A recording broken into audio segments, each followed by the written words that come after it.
Hi, everybody. Today is Thursday. What day is it? It's Thursday, June 18th in the year 12,026. I am your host, Luxander Moss, and today I'm joined with a guest. We haven't done a stream together before, so I'm excited. Mama Mephistopheles, Mama Mephi is here today. How are you Hi, doing, y'all. Mephi? I'm doing good. How are you feeling? I'm so sleepy. I so sleepy. Like So it's a sleepy. it's a crime how sleepy I am. Sorry if The Mythal anybody is wanted very me to tired. do yeah. Sorry if anybody wanted me to do the MAGA calls later today. I was originally scheduled for that, and Jimmy, in all of his magnanimity, has offered to cover for me so that I can maybe take a nap this afternoon. Um, yeah, Hey, it's put me been in kind of coach. I got crazy. bones to pick with these people. Yeah. Exactly. So yeah, we've got some calls rolling in. Guys, this is a call-in show, the Transatlantic call-in show. We are both transgender individuals, and we're here to take your calls. We want to know what y'all think. The number is on the screen, 720-619-2288. We have lines open. Our wonderful call screener, Jess, is available today to take your calls. I think initially, guys, if you call, there's like a robot voice. Um, but then our screener will pick up and talk to you and get your information and everything. So if you guys have issues with trans kids, if you think there is no such thing as a trans kid, they shouldn't get hormone treatment, like they shouldn't have access to that treatment. Especially if you support the government restricting that access and eliminating the right of parents to choose what's best for their children in cooperation with their doctors and their medical team, would love to hear that argument. Mephi, are there any kind of calls that you would like to take today? Any spicy topics that you're aiming for? Hmm. I mean, I've always found it interesting that trans people get so many flat or get so much flack from religious folks. Sure. Like, I'm sorry, how you going to tell me that I'm being delusional and then turn around and say that it's because of demons? Legitimately. No, we had a guy call last week, and I'm like, it's so hard to contain myself because I am trying to aim more for the trans specific topics on this show. But it's like, literally, how can you fucking tell me that I'm delusional when you believe in literally Satan? Like, that is so, I don't even know how to deal with it sometimes. Yeah, it's wild how their standards of evidence just vary so much. Like I'll sit Yeah. here and I'll give study after study, evidence after evidence, cite all the doctors and scientists in the world, and they'll be like, "Nope, don't believe that.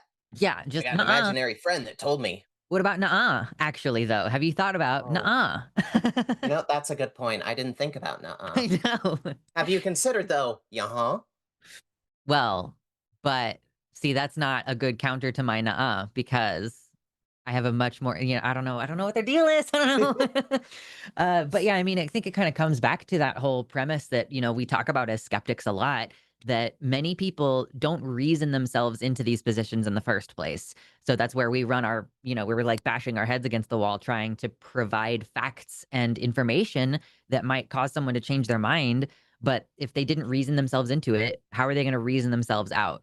So you have to have that multifaceted approach of sometimes somebody needs to be just told that they're stupid, or sometimes they need to be told that's ridiculous, or you need to be like, there's a personal appeal. We've so many hardcore conservative Republicans have changed their minds after like, oh, well, my kid is a lesbian. So, I can't be anti-gay anymore or what have you. Like that personal connection is what's needed a lot of the time. So I guess I'm just describing the futility of everything we're doing here. I think that it's important to actually have these conversations with these Mm, people because so many of them are just isolated in these insane online echo chambers, and they never talk to anybody outside of their rural communities with just 20 people in them. you know it's like they've never actually been challenged on any of these things before. yeah, for So sure. sometimes the kick in the ass is what gets them to actually start thinking about, oh, why do I believe the things that I believe? Yeah. And we do, I want to be clear too, like, for the audience out there and anybody watching that, sometimes it feels like we're an uphill battle. I mean, it is an uphill battle. It's not useless though to have these conversations because we have had people call back and say, "Hey, I changed my mind." And one person was like, my sibling had come out and they had some anti-trans views and now they have a relationship with that sibling.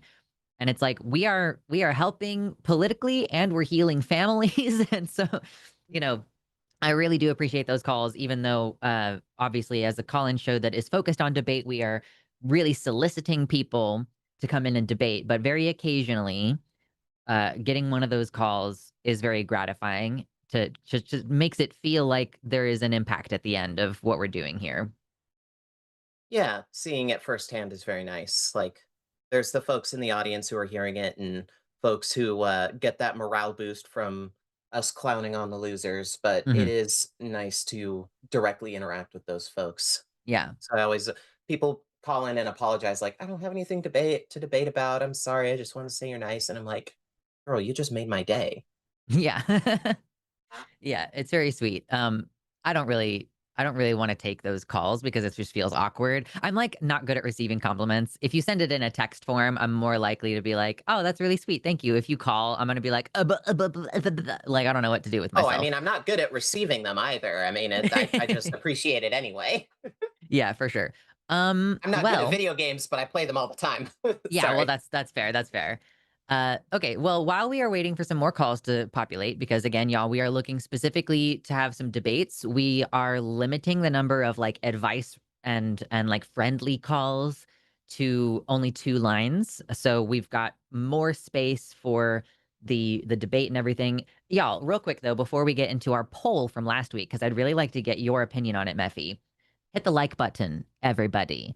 If you click the like button, it's quick, it's easy, it's free, it's an amazing way to support the show. My opinion And is pro like button. pro like button, exactly.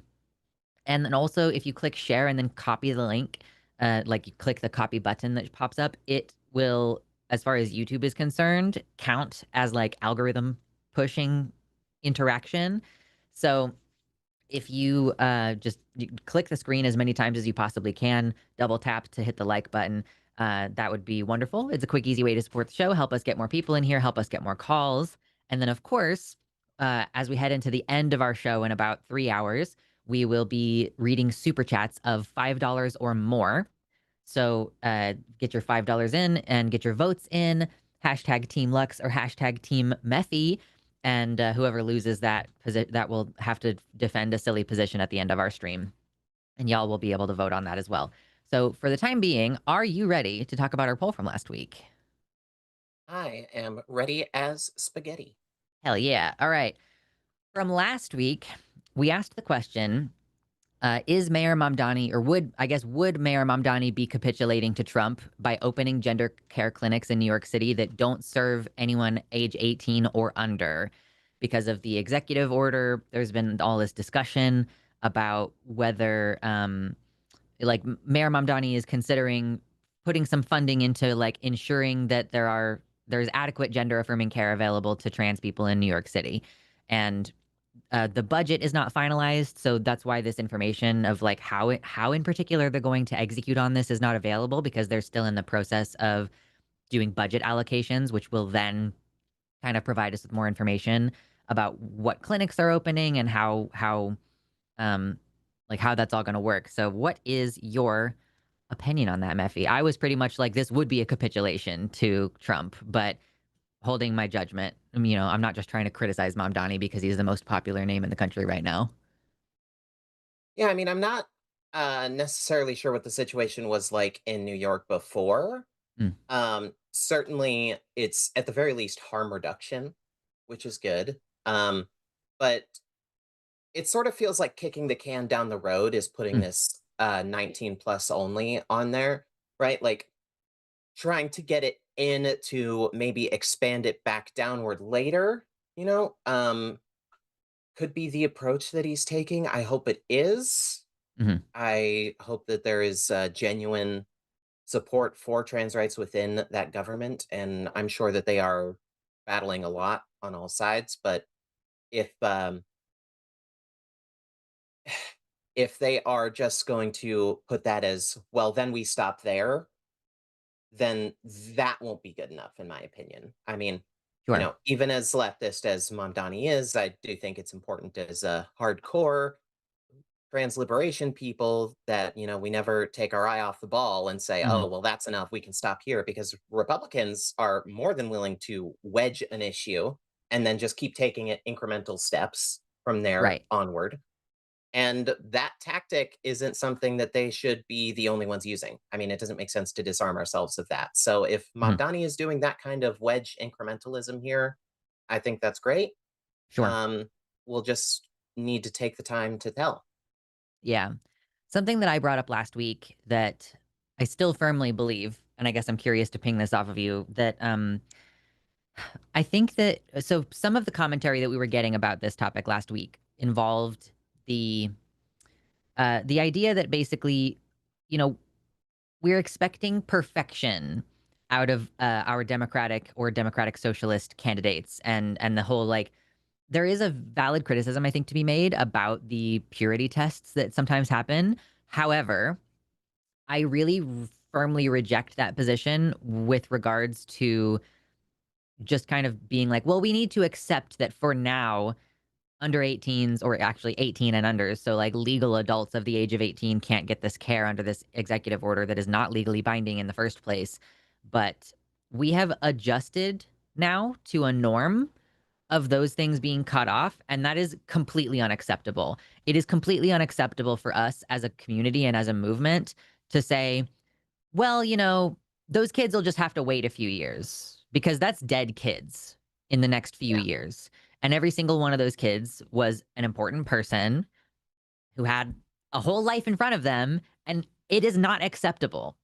And I really think I need you all to realize that there's a difference between purity testing and demanding like it was normal and people were able to access this care 5 years ago, you guys. Have you truly adjusted in 5 years to the idea that like, "Oh, well, we're asking too much if we ask them to reopen the services that we're addressing care for young people." So, yeah, I really just I don't know. I get what do you Yeah. I think about mean, that idea?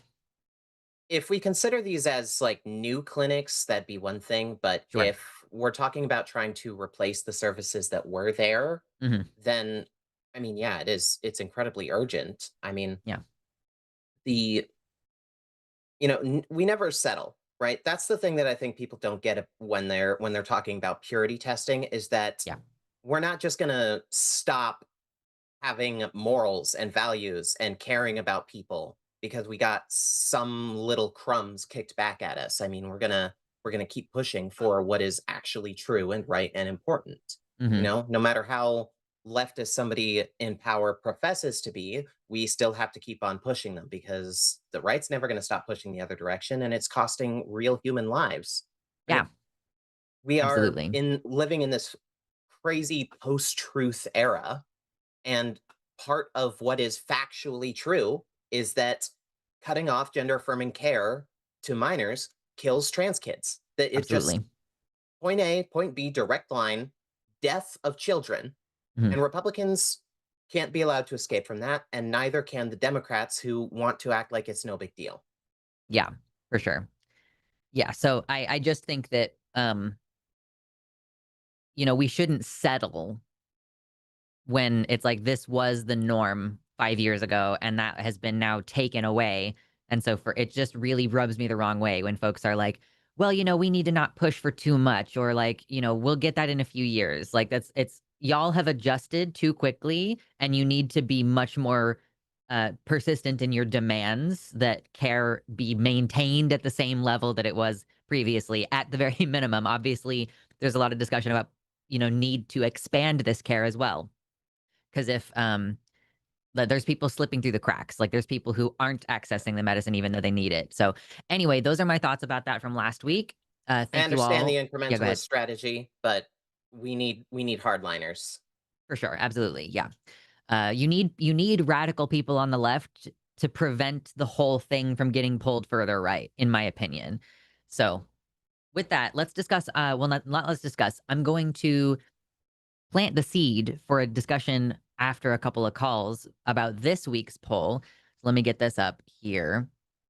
And this is Mephi's topic. We're going to discuss it a little bit more in a moment, but we're wondering what your opinion is, and I'm gonna put a version of this in the chat as well in a moment here, so that y'all can vote actively in the chat. But if you want, you can also go to our posts tab on our channel and vote, and you can leave a comment there for posterity, and you can have discussion about this topic. So the question is defunding domestic violence shelters in line with this administration's anti-trans protect women rhetoric?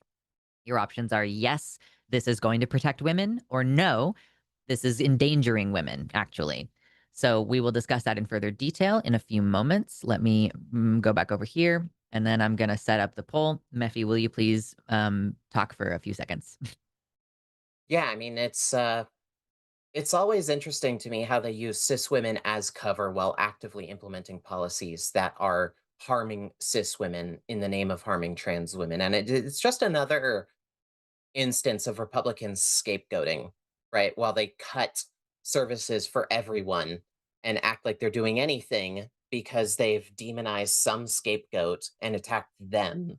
And it's like, oh, these people are responsible for all your problems, but it's not trans people who are defunding DV shelters, and it's not trans people who are trying to inspect everyone's genitals in order to go into bathrooms or shelters or locker rooms or sports or wherever, right? It's definitely not trans people who are the party of child marriage, and it's or certainly not the party or not Yeah. trans people who are, on tape bragging about assaulting women and all over the Epstein files. That's the guy who's up there trying to protect women, supposedly. T. Well, guys, we are still hoping to get some more calls in. We do have a couple of folks on the line that I will get to momentarily, but very, very specifically, y'all, we are here to talk about. I mean, we would like to talk to people who disagree with us. If you think that trans women shouldn't be in women's shelters, right? Like in domestic violence situations. If you think that trans women deserve whatever happens to them because they're doing something transgressive. Um, Again, we're looping back to the trans kids issue as we talked about with what's going on in New York City. If you think trans kids shouldn't get health care, I don't really care about the sports issue right this second. If you call in and try to talk to me about trans sports, I'm going to divert you into a topic that actually affects more than like 15 people in the whole country. Obviously, on a moral stance, I'm still very much morally and factually on the side of trans women should play in women's sports. But uh, I just think that with so many existential threats to our existence right now, it's like trans people's existence as a whole, that is not something that I really want to spend a huge amount of time on. But those are the types of topics that we'd like to talk about today. So don't forget, the number is on the screen, 720-619-2288. If you're outside the United States, like, if you're from Turf Island over there in the UK, call us on the web caller. There's a link in the description below. And if you're here just hanging out, don't forget to hit the like button. Let me see. Let me look at this real quick. Let me look at this real quick. There's 176 likes on this video right now, and there's 470 people watching. Listen, if you're here for the spice, then pump those numbers up because we are not going to get more callers if we don't get boosted in the algorithm. So touch the screen as many times as you can.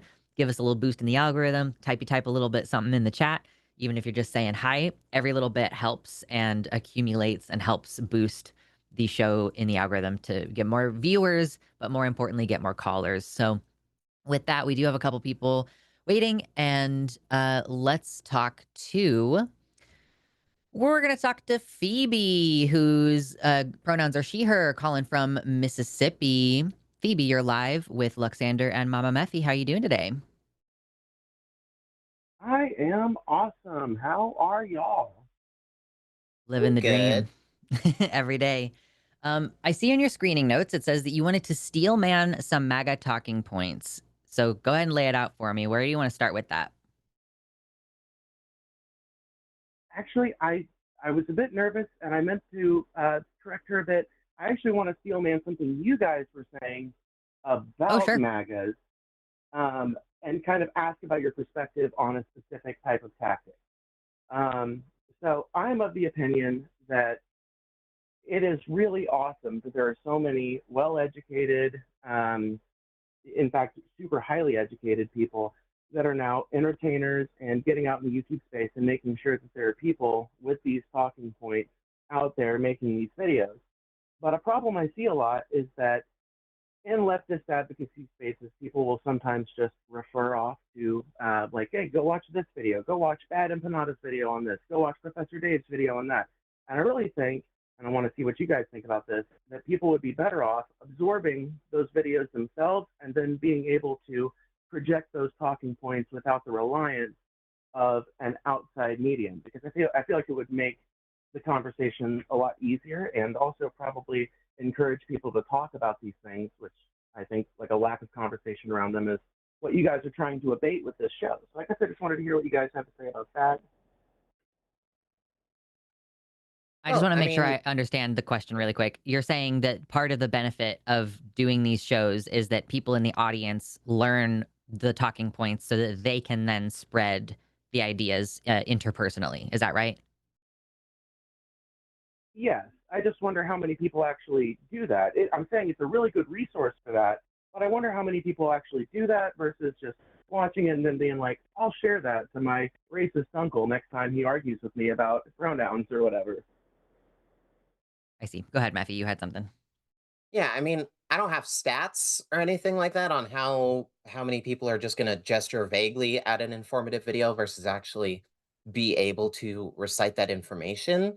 But I think that it's better than not ever being exposed to that information and having absolutely no portal to it, right? Like if somebody's going to watch a Professor Dave video and Dave has a bunch of citations in there and that person can't pull up the citations, but they can say, hey, here's a place where there are a bunch of citations, then rather than simply doing nothing, I think that that's a bit more beneficial.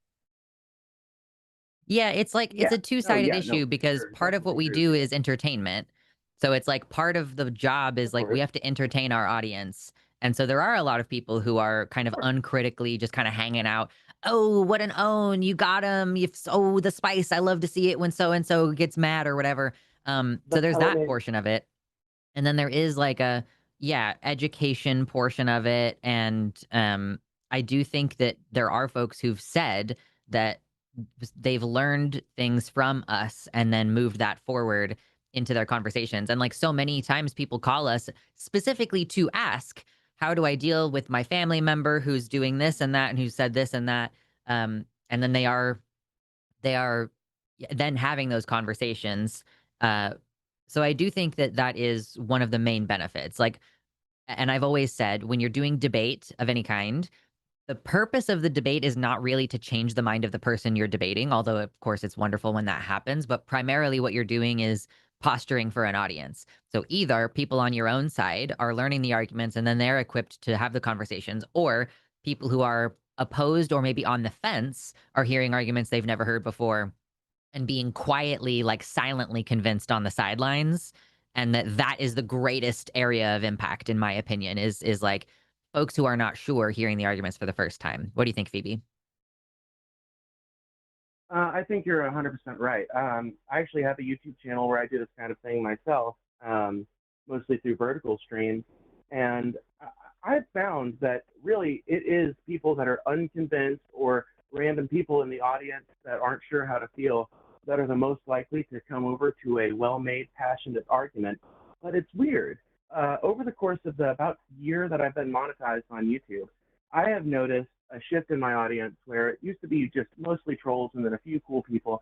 Now it's like half trolls and half a mix of cool people who started out as trolls and then realized that I'm actually really chill and that it's interesting to talk about these topics, and that even though we disagree on a lot at first, they slowly but surely start to come over as they realize more and more of their positions make less and less sense.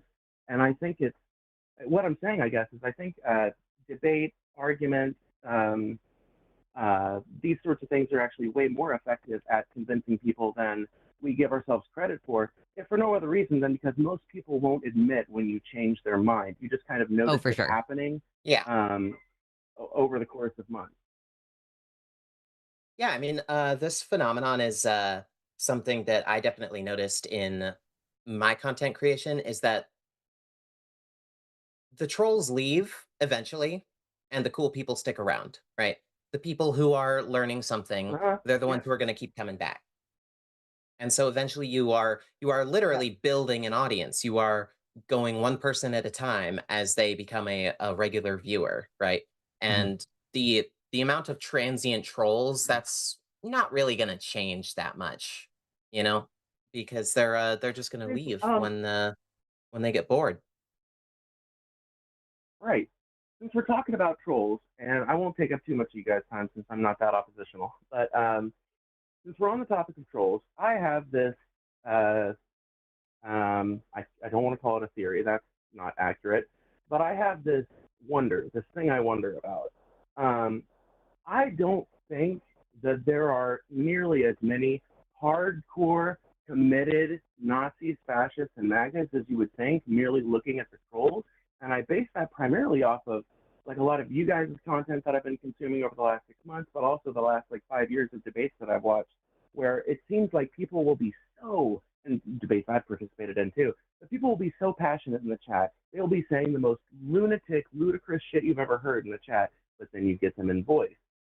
And suddenly, they're way less committed to this idea that women have no bodily autonomy. They're way less committed to this idea that black people are inherently less intelligent than white people or whatever. What do you guys make of that? Do you think that there's just a lot more trolling than there is actual like political discourse going on in conservative spaces? I think sometimes people are a lot more scared once they have to put their voice and their words to it.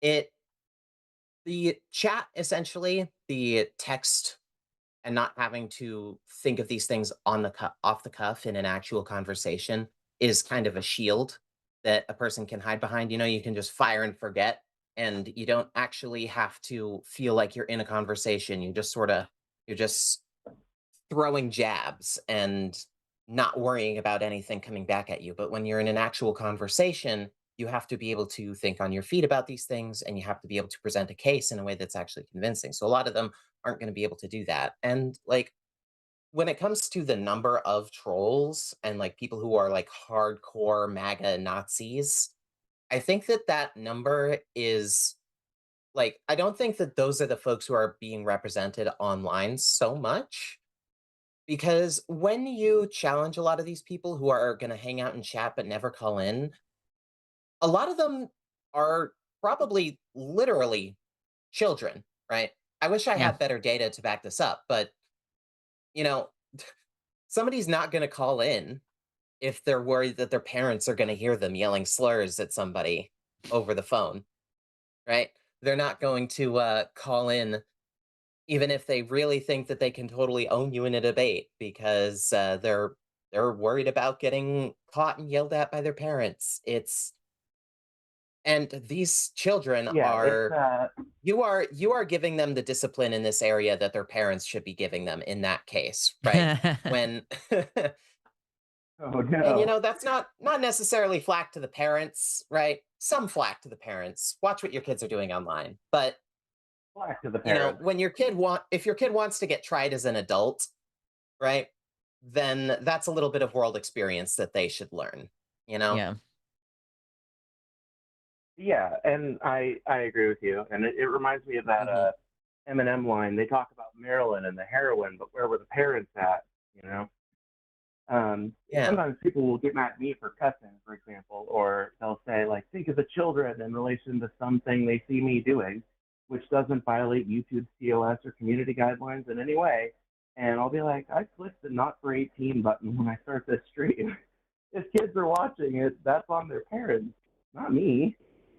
Why are you blaming little Yeah. old And I Phoebe for think that? that I think a lot of the numbers or the presence of Nazis and MAGA is inflated online, not just because the kids, but because the bots. Yeah, And when you actually start to look at the number yeah, of that's a like huge adults who are problem. willing to put their full chest into this thing, who are willing to wear the hat and go outside and be proudly MAGA because they totally think all of that, it's astonishingly rare, and they're always so weird and pathetic. Like, Happy Pride. If you've ever seen a straight pride parade, it is the weirdest gathering of It's the terminally most online extreme folks who shit. don't know how to have human interactions. Like, it's like watching a bunch of aliens who've never interacted with people pretend to be people. Yes, exactly. It literally, yeah, this is just borne out by the statistics on like the president's approval rating, or if you talk about specific cultural issues, like the left's positions on this stuff polls incredibly well. And if you go to economic issues, it gets even better. Um, so, like that, in my opinion, points to there being, like, if we're real, a very tiny core of people in America who are willing to confront these beliefs. And I think the reason why they're as prominent as they are and why I think that they're more influential trolls and stuff, but also has to do with Um, the fact that the right happens to align with the billionaire pedo class, basically. Yeah. yeah, I mean, Also, the I just want to insert here as well. Keep in mind that like a lot of these online text conversations are straight up just bot farms that are designed to like stir up trouble and everything. So I have basically completely eliminated at this point, or like I'm working on completely eliminating the any kind of interaction with these people over text, because that might not even be a real person. Like as far as I'm concerned, that is a bot, and unless you talk to me with your voice, I don't think you're a real person. And that is like, even if that is a real person, the likelihood of me changing your mind and like spending that effort, like Facebook back and forth is not going to be worth it. It's not going to make me feel like I accomplished anything, and it's got like such a small audience that it doesn't have the same kind of impact that doing a show like this does. So, yeah, just keep in mind that as well. Like that it's first of all, it is just a minority of people who believe these things. And then also the numbers are being artificially inflated because of the existence of these bots. Mhm. Right. and It's also astroturfing. being oh, and also they're kind of being a little buoyed by like a lot of systemic factors like the education system in Right. America and the amount of voter disenfranchisement that we have. Like so many, like we in the terminally online world, like me, I don't know about you, but I'll say I'm pretty terminally online. I'm thinking about this stuff I'm pretty way more than terminal. the average person is. Most Yeah, Americans of voting age spend like they don't think about politics maybe more than once a week or once a month, you if know? that, right? Like, yeah. So they're getting a lot of their information from these just like, oh, my parents vote Republican, or, well, I hear Republicans are better on the economy and I'm struggling right now. And it's those people that they don't want you getting the attention of. That's why there's so many people who, when you actually present them with leftist and socialist policies, will agree with them, even if they publicly profess that they're like a fiscal conservative or whatever it is. They, it's a lot of ignorance, and we're we're trying to get the knowledge out there because honestly, it really does activate people. I mean, we've had this like this utterly complacent Democratic Party for so long that when someone like Mamdani comes along, not to beat a dead horse too much, but when somebody comes along who's saying, "Hey, we're going to actually do these positive things," and gets himself into the common knowledge of the population that he's talking to, then what do you know? People come out and vote and they support it a lot. And I think that you can replicate that across a lot of different issues. A lot of different geographies too. A lot of people act like that kind of thing can never. I'm from Mississippi. A lot of people act like that kind of thing can never happen in the deep south, but people forget that Huey Long was a Louisiana governor, not a California governor. Yeah, Yeah. absolutely. I mean, I've never Anyway, met leftists who fight harder than the ones in red states. I mean, we hear about these oh, complacent New actually, York you guys liberals will and be coastal elites, but here in Texas, our leftists are you, fighters. Yeah. you guys will be fascinated by this. I bet. I looked something up yesterday on stream because somebody challenged me about it. Somebody said there were no trans people in the deep south. So I just asked Google, like, how many trans people are there in the deep south? And apparently, I need to verify the statistics, but apparently, the South contains more trans people than any other region of the United States. Interesting. I think I recently looked up state by I state know. stats on that, and I can't remember what it was at all, but it doesn't surprise me. Like trans people are underemployed and underhoused. So like those of us who have the privilege to afford to move to safer places, or who were lucky to be born in safer places, I can see that being a minority compared to like the number of poor and disenfranchised folks in the South who don't have that mobility option. But yeah, like why the hell do people think they're passing all these anti-trans laws in Texas and other places in the South if there aren't trans people there to impact? Like, I mean, of course, we know that. Yeah, like in Utah, they passed Exactly. an anti-trans athlete ban that affected literally one student in the whole state. So, but if there were zero trans people, then there would be no need for these laws because there's just nothing to police. But yeah, anyway, Phoebe, very interesting topic. Appreciate your call. And I think we'll go ahead and let you go for today. Yeah, Thanks for so sure, much. for sure. Yeah, You have a yeah, good no, one, Phoebe. definitely. Thank you guys so much for having me. It's interesting. Yeah. Have a good day, Phoebe. Bye. I love learning that I don't exist like several I times a know. day. Isn't that so fun? Mm. I'm There's no like, trans people in the South. I know several trans people in Texas, and I'm so worried for you all the time. It's like, oh, I guess I just didn't know that that worry was completely misplaced, and like there was no reason for me to feel weird about it or anything. Like, oh, cool, everything's fine. It turns out. I'll be fine. It's the folks who don't have the resources that I'm worried about. Yeah, But for sure. yeah, they'll have to force me out of here. Hmm. Well, I'm gonna tee up our poll from this week. So it's the one that you all have in the chat. You can vote on it right now. If you want to add some commentary to it, you can go to the posts tab on the YouTube page here, for the Lions YouTube page. And I will let Mephi talk about it a little bit because this is her topic for today. So, is defunding domestic shelters in line with this administration's anti-trans protect women rhetoric? While you set that up, I'm going to get some water. Yeah, I mean, we are seeing a lot of downstream or like kind of buried effects of the big bullshit bill. In this case, there are a lot of federal grants that fund nonprofits that provide crucial social services, especially in places like the South, where they have explicit laws or governments that just don't want to implement any uh, any state or city or county services to provide these things. It then falls to the nonprofits who appeal to the federal level in order to get these services out there. And one such program is the SAFE program here in Texas. They provide domestic violence shelters, and I think like 95% of the rape kits that are done in this state go through the SAFE program. And they are going to run out of funding in October because these federal grants are just not existing anymore.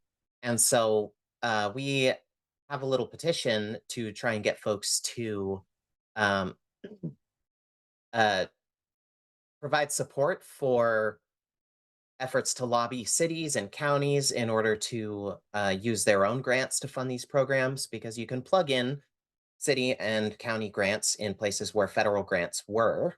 Hmm. All these folks need is the funding, and the funding exists, right?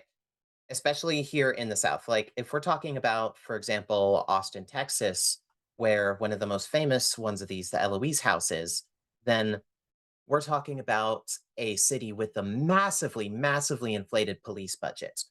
And every year there's a budget fight over how much extra are we going to give the police on top of that, Jesus. when you could just be putting it into providing grants to these nonprofits that are doing the crucial services that we need. Because the hospitals here, they don't have the funding to be running all of these rape kits. Even though they are legally required to be done, the hospitals don't have those extra resources being allocated to them. So the Mhm, most likely outcome of all this is that it's just going to be a bureaucratic disappearing of people's ability to get investigations done into their assaults. mhm, It is this systematic, bureaucratic, almost banal destruction of these crucial services that is the long lasting danger of this government, right? A lot of this is Project 2025 stuff, you know, and people are suffering in the meantime. And then they're going out there, though, and championing themselves like they are the protectors of women because they ban trans people from domestic violence shelters. And then they're making those domestic violence shelters not exist. They are protecting abusers. And yeah, even if those domestic violence shelters were open, but banning trans women, then what are you going to do to be banning trans women? Are you going to be checking people's genitals? Are you going to be forcing them to go back to their home if they left without their ID? Right? Like, Mm, if you're in a domestic violence situation, literally fleeing for your life, and you forget to grab your wallet on the way out the door, that should not be a reason that you are denied access to a domestic violence shelter. yeah. But As all this is always, being done. these policies end up impacting cis women more than trans women because there are more cis women. And a lot of that is the point. I mean, it's enforcing this gender hierarchy, right? Enforcing a gender binary is enforcing a gender hierarchy. That's the whole point, is that they're Mhm. trying to distinguish folks based on these biological, like, reproductive traits and force you into this one place. I mean, the real thing that these folks believe in is the power of assignment. Mm, And anybody born with an F on their birth certificate is just destined to be essentially property and a plaything for the righteous cis men. And trans people upset the notions that uphold that hierarchy, so they have to forcibly suppress us. yeah. I did wanna say earlier, and I don't know if this person is still here, Um, I probably should have just interrupted and called it out earlier, but there was a guy called Richard earlier who accused us of having beliefs that are not grounded in physically measurable facts. Like, the idea that trans people are valid is not, yeah, Richard Hardy. Hey, Dick Hardy, uh, yeah, your mhm, comment about, "Oh, it's undeniable that you're defending a fake, unfalsifiable claim." Call in, babe. We do not mhm. entertain debates in the chat. We want you to call. The number's on the I screen. What? Go I ahead. have dropped the link to the Save Safe petition into the chat. Yeah. Anybody who's in Texas, please sign it. If you can, go to your city council and advocate for these things, or your county board meetings. Like, these are, like, we are talking about life and death issues here for people that are just, it's not getting any coverage, it's not getting any attention. Yeah. We went to the biggest advocacy group for this right now is that um I'm only tangentially, like, related to, is, it's like 20 people who are upholding this whole thing right now. Mhm. Yeah, for sure. And I think in the chat, of course, I tried to make it clear because I know sometimes the questions can be phrased in a way that's a little unclear. So, yeah, of course, 98% of you recognize that closing or defunding domestic violence shelters hurts women, cis women and trans women, and like, yeah, it's the hypocrisy of it that these people are claiming, like, well, we don't want trans people in sports because, oh, otherwise women wouldn't ever be able to win. But yeah, the problem is that even that, like in the sports conversation, is predicated on a view, a misogynistic view, that women are inherently inferior, that males are inherently superior. And so it's ultimately everything about this whole protecting women thing is patronizing, condescending misogyny. And so, yeah, anything that actually materially helps cis women seems to be not a very high priority, especially when it comes to issues of violence and sexual violence. Like you said, this country is being effectively run by rapists, and like that, like, of course, so their priority is not to help women. Their priority is to be able to do everything they want to women and get away with it, and that's what they do, and that's what they have been doing, and it's fucking really frustrating watching, like, Kavanaugh get confirmed, uh, even amidst all of the information and the victim coming out and trying to, like, the bravery of these women. And I don't know if this is something that you have ever hit on, Mephi, the truly, like, the American hero bravery of these women to have been, trying not to think about the worst thing that ever happened to them. And then when it comes time for that man to gain power in their country, these women are trying to save their country from being run by men who are hurtful and entitled and domineering. And that's big damn hero energy, and I really think that those women need more respect on their name because they are sacrificing. They're sacrificing a lot in order to try to protect our nation, and even if I don't agree in the idea of a nation, it does exist now, and they are still doing something brave and heroic. So, Absolutely. yeah, I mean, there's just so shout much, out. like, oh, these women are just doing this for attention, and they just want to get famous or make money. And it's like, Mm-mm. show me the person who has become a celebrity because they accused a famous person T. of of assault. or rape or whatever. It's crazy. Like Yeah. the amount of demonization and hatred that these women get is nuts. And you're right. I mean, it is American hero patriotism. I mean, so much of MAGA rhetoric is founded on this idea of nationalism equals patriotism. But, if you love your country, you're not going to let it be run by rapists. Mhm. Yeah. Anyway, I just had to get that out of my system. Thank you all for voting on that in the chat. Thank you all for the lively discussion that we're having. Interestingly, and this is a call out. I want to be clear that this is a call out. I see 350 votes on that poll and only 322 likes on the video. What are we doing? What are you doing? You gotta pump up those Hmm. numbers. Suspicious. I'm just giving y'all guff. But yes, we appreciate all of the chat interactions and all that jazz. It helps the show. Anyway, the number's still on the screen, 720-619-2288. We've got a couple more open lines specifically for opposition. We've already got some advice calls. I think probably that's full now. So yeah, we just want to take your disagreements. And with that, I think we are going to take a disagreement call while we wait to see if there's anyone actually who is opposed to trans issues coming in here. Feel free to share this show to your weird, creepy, drunk uncle. We'll see how that Mhm. goes. Anyway, let's talk to Lena, I believe. Lena from Oregon, she, her pronouns. Lena, you are live with Luxander and Mama Mephi. How we doing today? Alex, hi, Mephi. Doing all right. I Howdy. have a 4-day weekend, so I'm, just chilling. Hell yeah. Nice. Me too. So I have a friend who actually works in Mom Donnie's office, and I asked them about what was going on with those clinics. Mhm. So take this with a grain of salt because it's kind of through the grapevine. But from what I understand, if they were to open those clinics and allow minors into the clinics at the same time, they would be unable to get funding from the grants they need to be able to afford those clinics.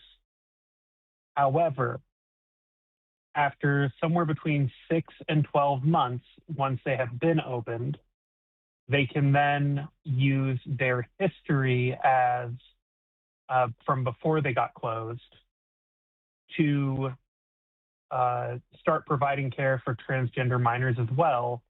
And if their funding gets withheld at that point, they can sue to keep it. Okay. But the main issue is the city cannot afford those clinics on its own. So I'm of the opinion, at least currently, that, I can understand that because they have to exist in a world where Albany doesn't want to give them the money and Washington doesn't want to give them the money, that they have to do what they have to do. But I'm expecting them to pick up this fight again once those clinics are operational to expand their coverage, because that's what I was told by a friend of mine who works for them, that their current plan is. So it doesn't feel so much as a betrayal to me. It's more like we're in a fight with Washington, and we can't knock this out with one haymaker. Sometimes you got to go for a few rounds before you can get everything back. And not Yeah. really like the incrementalist approach where, we'll just do a little bit and then we'll talk about it again later. This is more of a road that's planned out strategy. Because from what I've been told, their intention is to restore 100% of the services they had before Adams was governor. Yeah, Yeah. absolutely. I I mean, mean, it's going to be I interesting to see what the budget happens, right? Because I struggle to think, oh, they couldn't get like $10,000 or whatever it costs, like a couple $100,000 when they're like, they just reversed like a $12 billion budget deficit. So I'm like, I understand we are waiting to see because they're working the budget right now, But it seems like because if you can reverse a $12 billion budget deficit, I think you can probably raise enough money for these clinics. But sorry, go ahead, Mephi. I mean, yeah, at most, I would think that my disagreement here is going to be a tactical disagreement, not an ideological one necessarily. Like, I don't think that Mamdani has it out for trans people or that Mm, he is bought into any of these anti-trans ideas. And maybe that's naive of me. I'm sure that somebody will say that, but I mean, if you put the democratic socialist mayor in there and then just have zero faith that he's going to be able to do anything at all and is just going to immediately turn on you, then what are we even doing, right? yeah. Like, I hope that what you're saying is true. I mean, I would like to see more of that kind of like legal conniving going on to get people or to push back against the fascism, because it's clear that the federal government does not have complete control over the courts.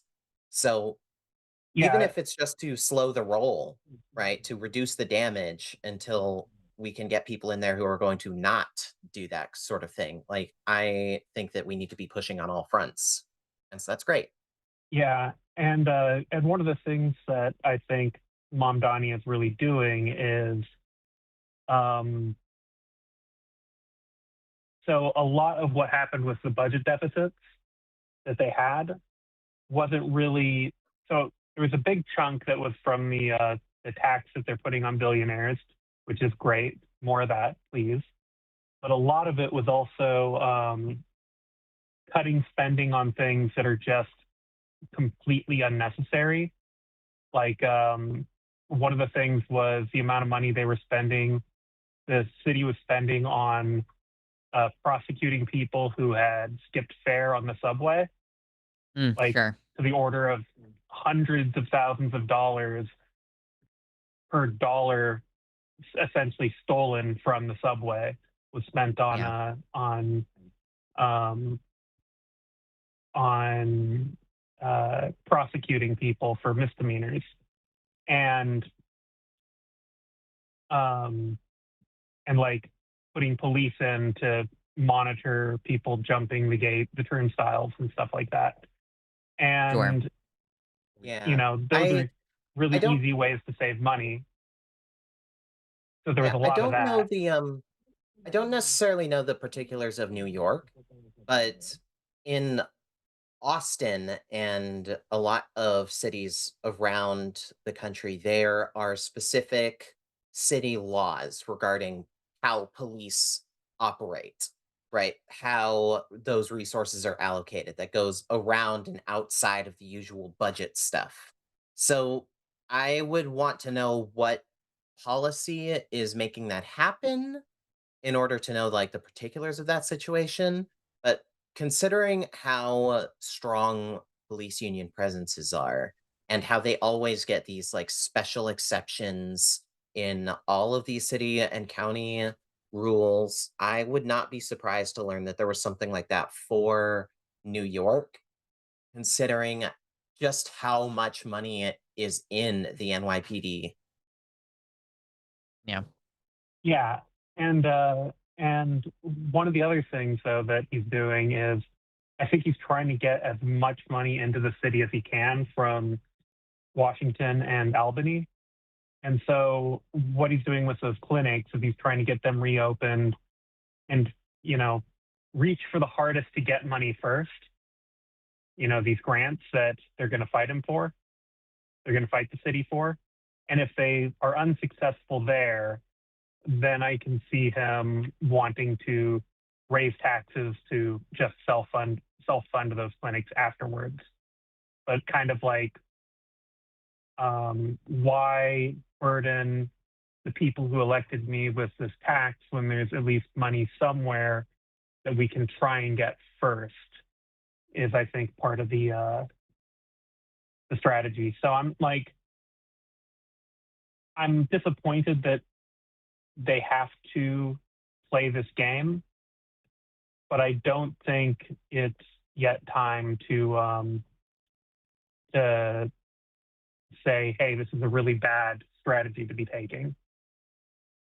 Yeah. There's a And good I chance that I acknowledge that part of this is it's a budget issue. We don't have confirmation of what's going to occur because the budget hasn't been finalized and they're trying to find ways to get the money. Like, I understand that that's the premise here. And like my primary problem with the discussion around the issue, like sometimes I hit at this place where I go into meta commentary more than I'm talking about the actual thing itself because we don't have enough information. I can't say, how dare you, Mayor Mamdani, allow bureaucracy to kill trans New Yorkers? Like that's, I can't make a definitive statement like that. Where I'm hitting, and just want to be clear, is more of a meta commentary that folks' reaction to this has been, well, we need to slow down, or we need to chill out, or we need to stop purity testing, or we need to stop expecting so much.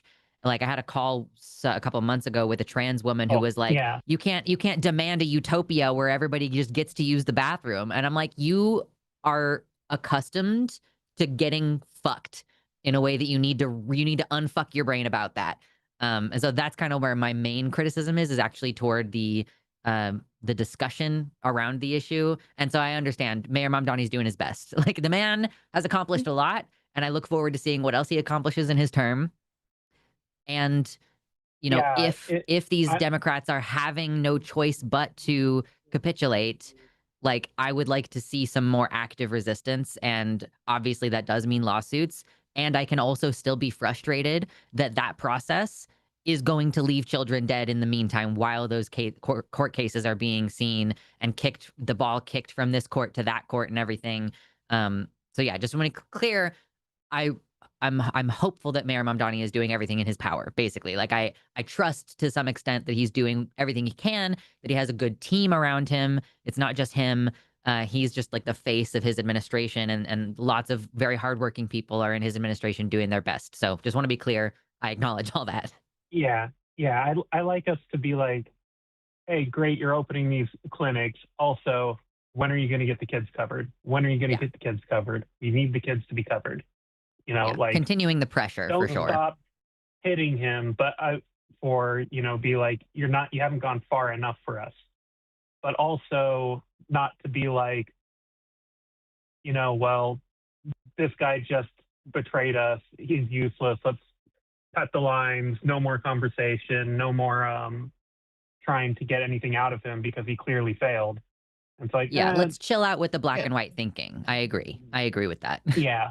Yeah, like Republicans have destroyed so many institutions in our country, and they've been working on this project since the 1960s. And I'd say the 1860s. A lot of times I feel like other leftists will immediately, the first time somebody doesn't vote the way that they think they should vote, the first time they make a tactical decision, they cry, it's over, we're done, and they abandon somebody who could otherwise be a great helper. And I don't want to see that happen anymore. We need to really start playing this long game, and we need to, hold people accountable, but also if they're receptive to you at all, then keep those lines of communication open. Yeah, for sure. Like Mamdani is probably the best mayor I've seen in ages. And he's like one of the best politicians I've ever seen, I think, actually. Yeah. Oh, yeah. He's never going to be good enough. Talented. I want more, and I want more people to be better than him. I want a country where Mamdani is the worst mayor in the nation rather than the best, without him changing who he is. Yeah, for sure. Exactly. Well, Lena, do you feel like we have come to a place of mutual understanding and agreement on here? I feel like we've made some good progress. Yeah. Yeah. Have a wonderful day, everybody. Thanks, Lena. Have a good one. We have some calls populating. Oh my God, we had a bunch, and then I guess everybody hung up. I'm sorry, 6 of you called in at the same time, and we only have one call screener. So I'm sorry if y'all are feeling a little neglected. I think we are full up on advice lines right now. Yeah, we have one person asking for advice and another person who wants to do a follow-up call, which I think is also going to be kind of advice oriented. So we're still like, we're really looking for some callers who have hot take disagreements. I feel like, that last one was a little bit trying to hold me to task, and I appreciate it. I like it when y'all are trying to keep me on the straight and narrow and everything.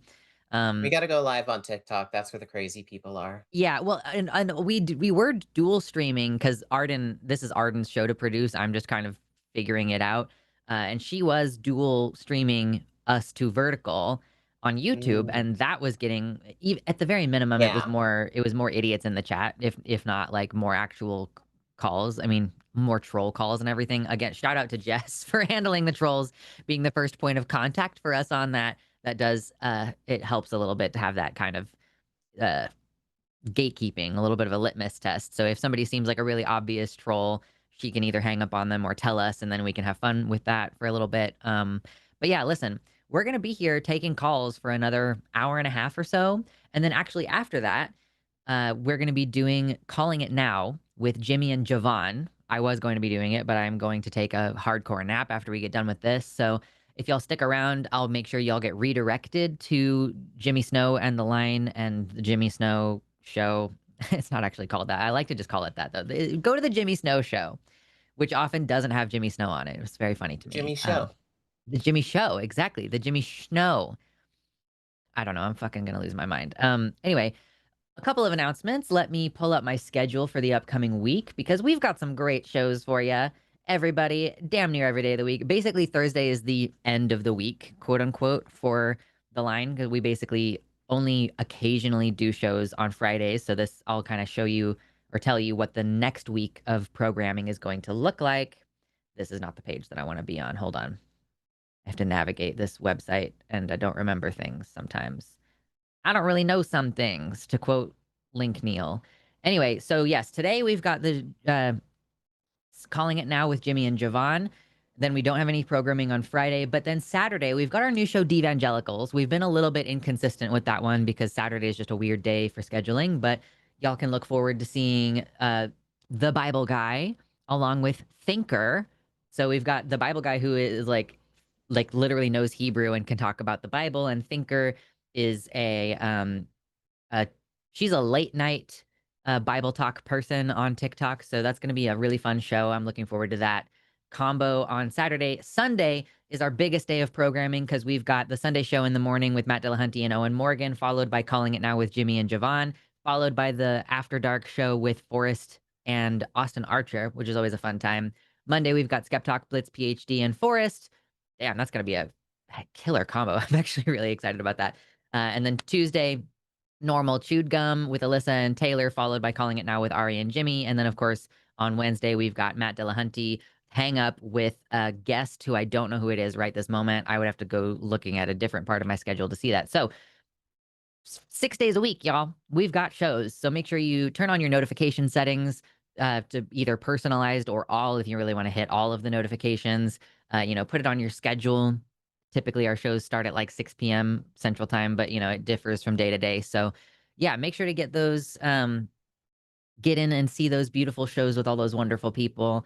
And as always, hit the like button. It's super helpful. And if you want to support the show, you can do it with super chats or go to patreon.com/calltheline where you can pledge and get access to cool secrety stuff. And we're going to be scheduling another LineCon for our patron members. It's $15 a month to get a ticket to LineCon effectively. So we're scheduling another one of those. We got good stuff going on all the time. All the time, it's good stuff going on. And I'm looking to see if we got more calls. Ooh, okay, we got someone that might be a little bit fun to talk to. We are going to bring in Destiny, he, him pronouns, who's 20 years old from Maryland. Destiny, you are live on the line with Luxander and Mama Mephi. How you doing today? How you doing, man? What's up? Chilling. Doing all right. Your topic is about feminism. Tell us about it. Lay it out. What do you want to talk about? All right. So, okay, I saw you guys' channel, The Line Edge, right, on YouTube. I've been, looking, kind of, watching it a little bit, trying to, kind of understand, the theme of your channels or whatever. Mm-hmm. And it's, for me, it's okay, I know, we live in a more, female-centered society, right? So growing up, ma'am, it's like, okay, my mother, she had like a kind of like a thing against my dad, you know, and my mom was like a feminist, you know. So like I was raised by like a mother that was like kind of anti-male, you know, and my mom was a single mother. So like I didn't have like my dad around me, you know what I'm saying? Because like my mom divorced and all that stuff, right? So growing up, I seen like the after effects of like, okay, I know it's like, oh, men in the past were like abusive or something to women, and like now it's like, okay, it's women's turn to kind of like return the favor, whatever, you know what I'm saying? So like growing up, I saw like all the like misandry, all the shit that like from my teachers, from my mother, from my sister, from my aunts, you know what I'm saying? And it's like finding them. Okay, I found the manosphere. I know like you guys might like hate the manosphere. I'm not talking about Andrew Tate. I'm talking about like I found like the manosphere when I was like 15, back in like 2012. You know, I'm 28 right now. So, and it's like, okay, I know it's like the manosphere is like negative from a female perspective, right? But from my perspective, like the manosphere taught me a lot. You know, I know it's like, oh, Andrew Tate, Sneeko, whatever. You know, that's like the mainstream like Johnny Come Lately guys. You know. And it's like for me, like I really delve deep into what's going on there. Like there's a lot of like, okay, abuse, especially like narcissistic abuse towards like boys and men, right? That women kind of can get away with now because like, the zeitgeist, right? Is changing, you know what I'm saying? And it's like, I'm not like a patriarch. I'm not like, oh, like women shouldn't have rights, whatever. But it's like women have like a level of scorn in them. And I dealt with that with my mother. So it gave me a lot of trauma. So it's like, I see what's going on now with like, okay, like, I'm not anti-trans, not anti like female, whatever, like anti-feminist, but like there is an underlining like scorn amongst women, and like a lot of boys get like traumatized and are traumatized to this like to the society that we're in now. And it's like I'm not trying to like make like a tug of war thing, you know, the whole gender war thing that's going on, but it's like I don't really condone it, you know, and I'm not trying to like be mean to anybody, any woman, whatever, but it's like is not like good. It's good for women. It's like, you know, it's like good for women, bad for men. It's like a tug of war, patriarchy, matriarchy, whatever. But it's like I just want to tell like people, like I know on your show you can, you know, people can talk and call, but it's like I really wanted to show people that yeah, feminism is really like it's not the same as it used to be. It's like really abusive now. It's really like Well, a level of, I'm like, gonna jump in here, Destiny. No, it's not. I wanted to really hear you out, so I want to make sure I understand everything you're saying. yeah, no problem. Go ahead, man. Go ahead. First of all, I want to say that you're not the only man who's ever told me that you were raised by a single mom and you had some like internalized issues because your mom was a man hater. Like I want to be clear that you're not the first person. You're not the first person who's ever told me that, and I agree that that's wrong. I would disagree with conflating that with feminism as a political structure. Like obviously there is a certain amount of warranted animosity that women develop after a lifetime of being touched without permission and pursued and stalked and raped, and like for men to be not only so it's interpersonal and also it's structural for women, right? So it's structural for women because as Mephi was saying earlier, my co-host Mama Mephi was saying that there's this defunding of domestic violence shelters. So there's like nowhere for these women to go, and the rape kits aren't being tested. So even if they report a rape and they go to police and they do everything they're supposed to do, nothing ever happens to their rapist, right? So it's the repeated, it's interpersonal injustice in the way that men exert their physical power and dominance over women. And also it's the whole societal structure that prevents women from accessing justice and like equal or even equitable places in society. So I really don't think that these issues are quite comparable, even if there is harm, and there is. There are women who are rapists of men, and there are women who are abusers of men. My mother was abusive toward my dad, right? Like, so I don't want to be ignoring that that can happen, but I do take issue with the conflation that has anything to do with feminism, because it's just like, that's just people reacting to trauma. Does that make sense? Yeah, I understand. You know, it's like, Mephi, did you want to jump in? Oh yeah, go ahead. Yeah, I mean, the it's important to not confuse the systemic for the interpersonal, right? Like when we talk about people being abused interpersonally, that is something that we actually have systems set up to deal with, right? Yeah. When we have people who are going out there and advocating for systemic change, and you're trying to Yeah. put that down with the systemic stuff. You're not actually solving anything. You are Yeah. making it worse by continuing to perpetuate the systems that are making people so like traumatized and scornful in the first place. Like people Yeah. are having these reactions because, we're talking about trying to get power out of the hands of people who are our number one predator, which would not Yeah. be a fun time for anybody, right? Man, People are can I going to cut you react off to real that in a quick? lot of different ways. What's up? Hey, man, can I say something real quick? All right, Mhm. okay, I'm not trying to like bring like biology into this, right? But it's like, okay, when you look at like nature.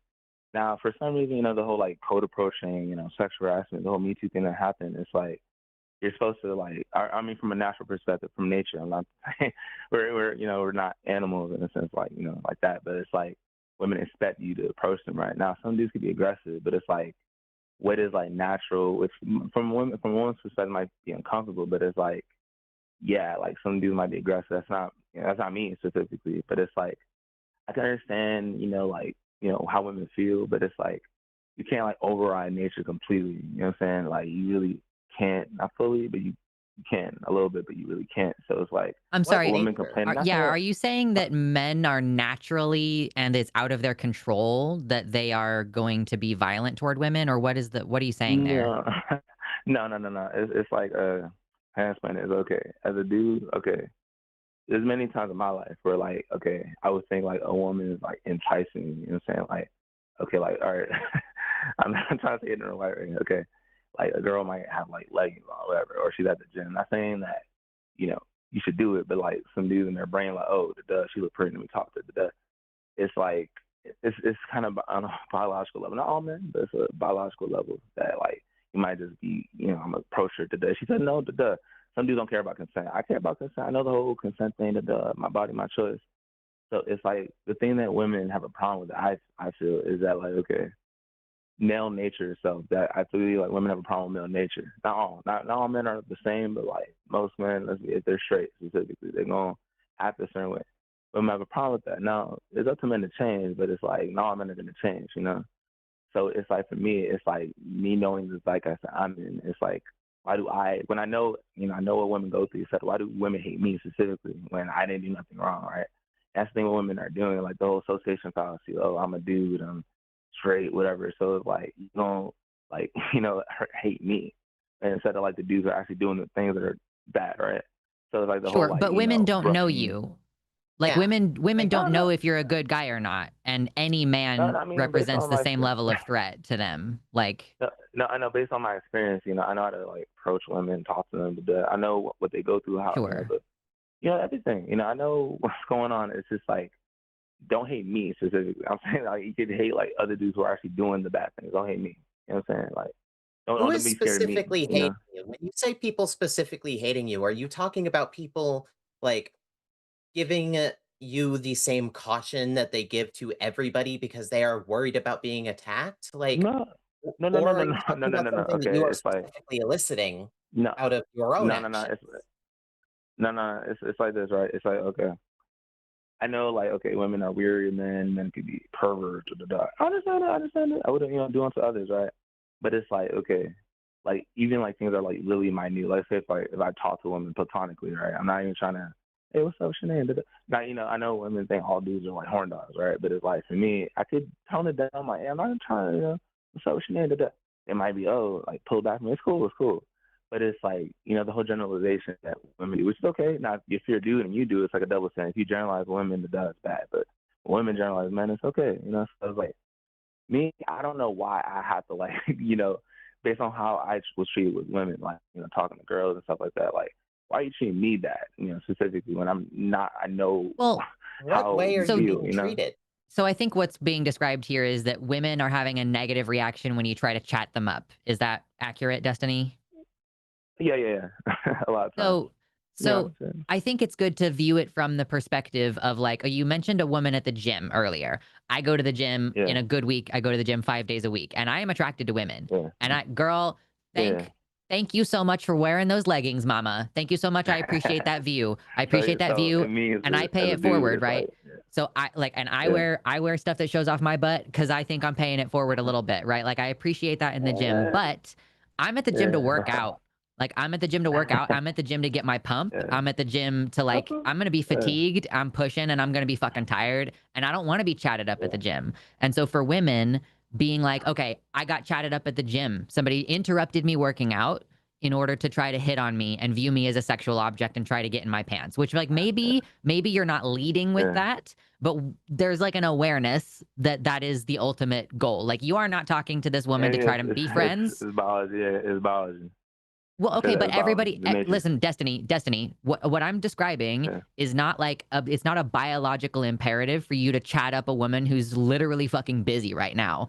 And women have sex drives too, and women want to hook up too, and women want to be on the download too. So like, what I'm taking issue with here, and like, well, not even taking issue, what I'm trying to describe, Destiny, and what I want you to think about is that this woman got hit on by her boss at work. And this woman got hit on while she was busy at the gym. And this woman was followed when she tried to walk her dog last night. And this woman is getting it from every direction, right? And it only takes a small percentage of men to be, it's basically like, can you fucking leave me alone for 10 seconds? And so you personally, you might be approaching her with respect, but you might be the 20th person this week who has bothered her about this in particular. It's important to consider.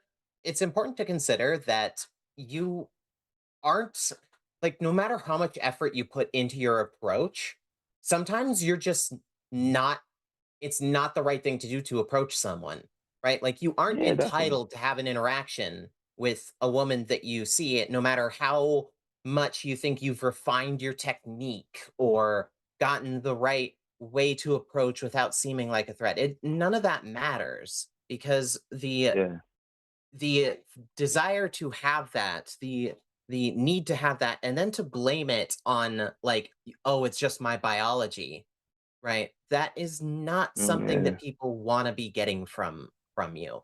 You know, you have like self-control, by the way. Yeah. Like you have the mental capacity for self-control, and that's the expectation. Yeah, but it's like this, right? It's okay. My dad. Okay, look, I don't know. Okay, I know it's a new age now, right? Before, it's Tuesday. It's like, okay, if you are men initiate, right? So it's like if you're a female, it's like I mean, you inherently know like it's gonna be the man and females. Right? Yeah. Okay. Oh yeah, it's I really I hate the word female. Okay, women. It's odd that you say okay? men and then females. Yeah. In the same sentence. I'll let you explain that while I go pee. No, I just say, it's like, women don't like the word female. I know. No, female. I mean, women. Sorry, women. Okay. It's like, okay, you're trying to like subvert nature. Like, I'm not saying nature is good or bad. I'm saying like we're in a. Yeah. Okay. Can I be real, man? Can I be honest with you, man? What nature are you talking about? What is the nature here that you are expecting that we are subverting? Look, all right, let's be real, man. Majority of men on earth are straight, right? So if you're in a world full of straight dudes, right, in his mind, based on his biology and being straight, he's like, oh, there's a kid girl. Some men might not approach. Some men be like, oh, she's so cute. But some dudes, they're not going to care. They might do it. Now, it's not saying it's the right thing from a female perspective. Now, based on how it is, let's be real, a lot of the women who are straight, all women are gay or lesbian or whatever, even bi. So if you're a woman who's straight, you expect it, right? It's just something that's expected. It's just how Earth has been for who knows how long, So it's like, I know now in this era of like, feminism, but you can't really override nature like completely. So it's like no matter what, even the women like, oh, I might be a lesbian, You absolutely can override your need to just go up and approach people. A lot of men can't. No, I can't. I don't do it. And that's a them problem. That is them having a skill issue. And if you're having that issue, that's also a you skill issue. Like, I'm sorry, but you need to be able to take responsibility for yourself, right? Like you're just trying to pawn this stuff off on, oh, it's just biology, it's just nature. Then why don't all these straight women, most of the straight women in the world exist without going up and just being creepy and hitting on people, right? Like you don't need to be going out and like hitting on people. You just don't need to do it. So like, And let's say it doesn't men. matter if other men are doing it too. It's like we shouldn't just fold over and accept, oh, some men are just gonna be creeps and you should just expect that. Okay, No, the people who are responsible that's true. for the Yeah, that's pain true. in the situation are the creepy men, and they're the ones who need to take responsibility and be better. Yeah. But it's like, okay, like, okay, I want to the day, like, I feel a lot with women, whether it's my fault, whether women try, I don't know, but it's okay. It's me because I want a girl. I want a girlfriend. It's like, if I want a girl, like, what am I supposed? All right, if I don't like code approach, whatever, like, what else am I supposed to do? Like, use it. I don't use dating. I don't put my information on the internet. So it's like, in my neighborhood or in my city, if I see a girl, I might, I mean, I don't know what to do. Obviously, it's like, if I'm using a dating app, so it's like, why is that like a scary thing that's been that way like the 90s, the 80s, the 70s, the 60s, like, why is it all of a sudden now it's like, is it into approach a girl? It was always creepy and difficult. People just didn't have as much power to speak up about it or to push back on it. But if it was, we'll all be extinct. I mean, really, like, we'll be extinct. Like, this is like when you ask your grandma about how she and your grandpa met, and she's like, "Oh, he just kept on following me home from work every single day, and he stalked me I and mean, got my you have to. parents' address and went and visited them and It's demanded not my hand in uncommon. Yeah. marriage." Like, I'm sorry, you're talking about victims who have just been like pressured into accepting their like situation. You're not talking about something that's good or right, and you're not entitled to like be as much of a predator as your grandpa was. Like your grandpa wasn't entitled to be a predator either. I mean, but like I said, those women, they chose those men anyway. In spite of them In a being situation, predators, quote Oh Destiny, my unquote. god, Destiny, hold on, no, Destiny. I, no, I really need to no. correct this, Destiny. And I'm going to Okay, inform Yeah, you all right, go because I ahead. think that this is coming from a place of you don't know what was going on back then. When your grandparents got married, women were not allowed to have a bank account or a credit card. So Yeah. how could they be Okay. independent? They had no choice financially for their well-being to be able to eat and afford medical care. They had no choice but to get married. And it was like there were no legal Man, protections with regards to jobs, so they could lose their job if they got pregnant, that's true. or just That's not true. be hired at all because they are a woman, and we didn't have like robust civil rights protections in that regard. So True. it's not a freely chosen thing. Like we can't just say, well, they chose that. Mm, They chose the options between like several bad options probably, and it's like you can't yeah. say like, oh, that was a free choice when they literally couldn't be independent. Like they could not have they were not allowed to financially be independent. Does that make sense? Did you know I that? understand. Yeah, but like, every woman was like miserable, like married back in the day. A lot of them were. Okay, listen, Destiny, I don't know if you know this, but if it's Yeah. lots of grandmas out there that have stories about helping their friend bury their abusive husband because they also couldn't get That's divorced. true. So women just used to straight up kill Oh their yeah. huzbands. Hmm. Yeah. Yeah, I Antifreeze know. I know. blends in with sugars. It tastes sweet, yeah. Yeah. Or I you whip mean, out the cast iron pan. It's like it was a lot of very upset yeah. women living or like trying to make the best of I their understand it. situation and love their I know. I children, understand right? it. I A understand. lot of women got a Yeah. lot of validation from like pouring their love into their children and making the best out of the situation. But it was not a And free choice. It was not like a choice yeah, free of yeah, yeah. of coercion. Does that make That's sense? true. No, it's true. Yeah. It's just, And I'm when not you like that. That's when all I'm saying. you I'm not abusive. That's just me. I'm talking about myself. when you talk about people like, oh, well, they picked those men in whatever context, like it's not on the person who picked badly. It's on the person who was abusive.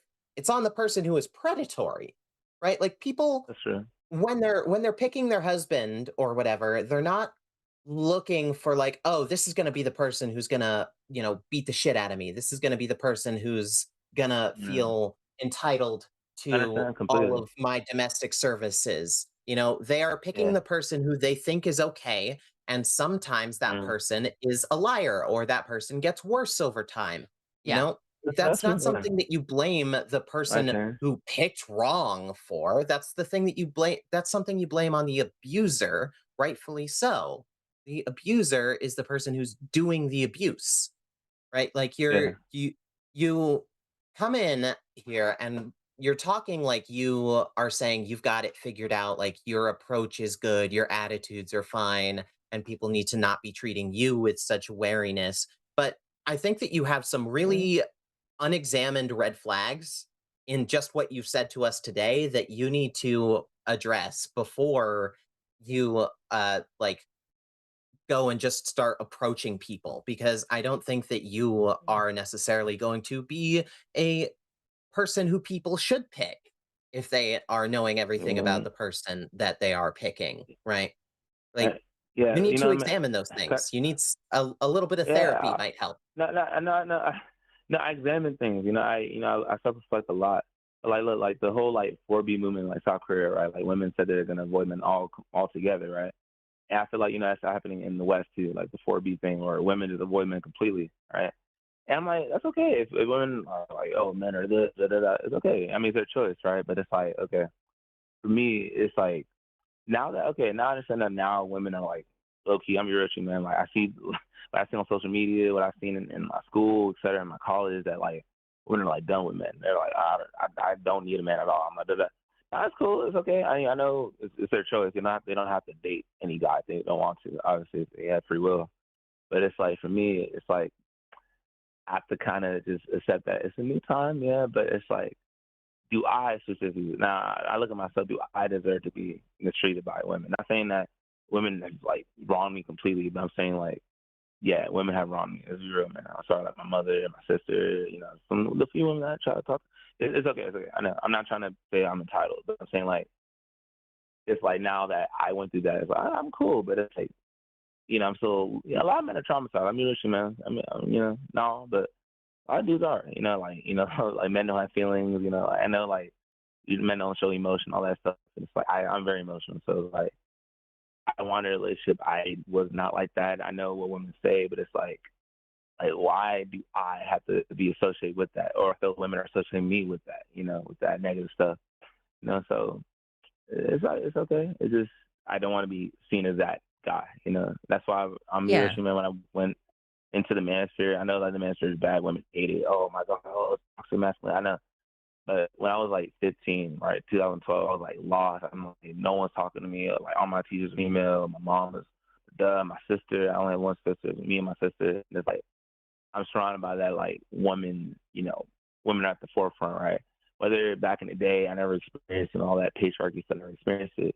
I'm on the internet, and I found a lot of dudes that were like talking to me about what's going on. It's like it wasn't negative before. And you said like the ministry was more like philosophical. It wasn't like really like, oh man, like the whole Ellie Roger thing, attack women, all insult shit. I don't condone that at all.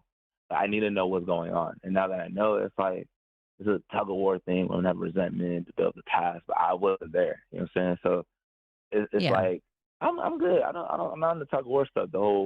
I'm like I can't even talk to a girl. I can't go out in my neighborhood and like, hey, what's up? What's your name?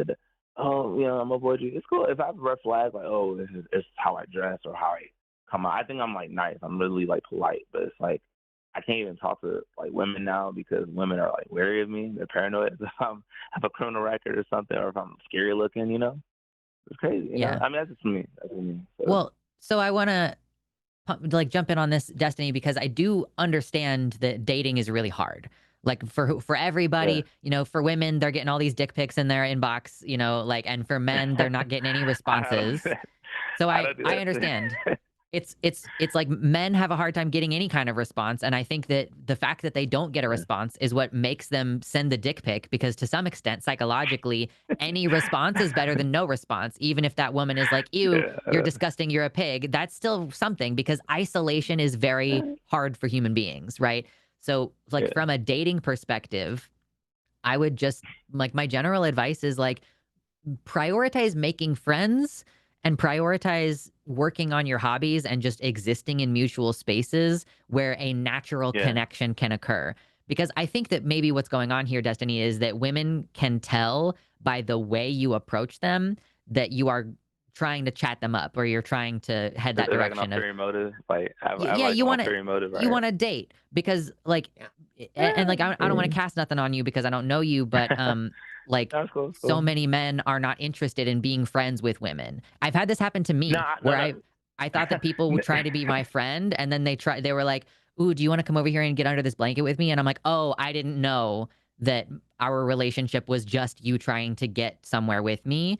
And then Yeah. they just would stop talking to me when I made it clear that I'm like, I'm not interested, or I'm in a relationship already or whatever. And that's really hard to be like, I don't have any value as a person. I only have value as like a way to access sex for a man, or for a man Yeah. to have a relationship or to ease his loneliness. Do you know what I mean? Yeah, and it's like for me, I try a little. Here's the thing, like sometimes, okay, man, it might come out like, oh, she's really pretty. Oh my gosh, she did that. But it's like for me, I'm like, okay, I could do this little test where like, okay, not saying it's a test. I could be platonic, but like, okay, over time, I might get a little infatuated.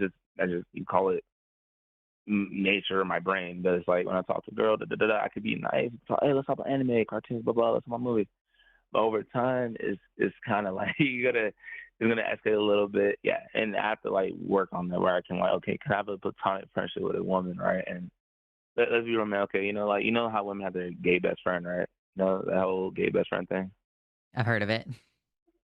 Yeah, it's like okay, I've It's like seen a like trope. gay dudes, like be friends with a woman, and it's like and the woman's comfortable because he's not trying to, because he's not attracted to her sexually, right? And it's like okay, I'm straight, right? But it's like I could still do that, but yeah, it's gonna escalate sadly, but not all the time. Maybe like okay, I might, but because man, okay, man, look, can I tell you like a personal like story that something I went through in college? Yes, and also we do have some other callers waiting, so I Yeah. would say keep it brief. Yeah, okay, real quick. So this girl I met at my college, right? It's like okay, I okay, you can say I have the ulterior motive to be platonic, right? Okay, I in my mind, okay, I'm gonna get her, but I have to kind of put on the facade. That's my fault. I'm still working on it, like put on the facade that I'm like trying to be her friend. So like I'm talking to her, making like I'm cute, I'm not touching her, I'm not trying to flirt with her, but in my mind, in the back of my mind, I do have like an ulterior motive to be with her, right? To get with her, right? It's like you know. I just have to work on that. Like, okay, I don't want to just be a friend to a woman, but maybe at this point I might. That's all I can get, maybe. But you just want a little bit more as a guy because I'm not gay. Sorry, I just be honest. Well, I'm just not gay. I want to push back Yeah, on this a little like bit yeah, because I transgender men take testosterone, and transgender Yeah. men don't seem to have this biological imperative to try to hit on every woman that they're even remotely attracted to.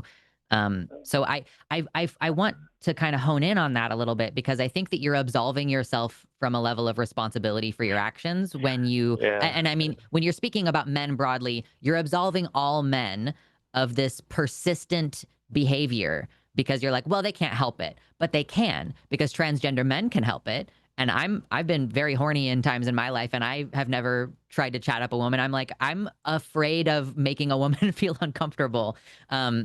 Because Yeah. I know I how understand bad that. that feels. mm, So I would Yeah. just say like like, I've Yeah. had friends who are cis men who are like there are plenty of cis men who are able to be friends with a woman without like letting a crush completely overwhelm any other kind of relationship that they would have with that woman. my And there husband has are a bunch of female also friends. there Like, are cis men who are capable of having a crush on a friend, asking that person, getting rejected, and then remaining friends because guess what? They actually valued that person as a human being instead of as a potential partner, that's the right? other Like part. Yeah. you need to be okay with just Yeah. being friends with someone because if you Okay. are Yeah. from the get-go saying, "Oh, this is someone that I want to date," then you're you're not seeing them as a person. You're seeing them as an Mm. objective, a goal, and you're never going to be able to I like understand make that. progress dating from that approach.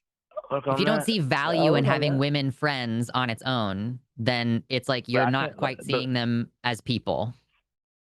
But man, I try to talk to the women. I can't really be myself around women. I'm being honest with you. I just like certain things that I say or certain things that just come out of my mouth naturally. It just puts women off, like, or even my taste in certain things. I'm not saying that like I say women this are like with aliens to love, me, but skill issue.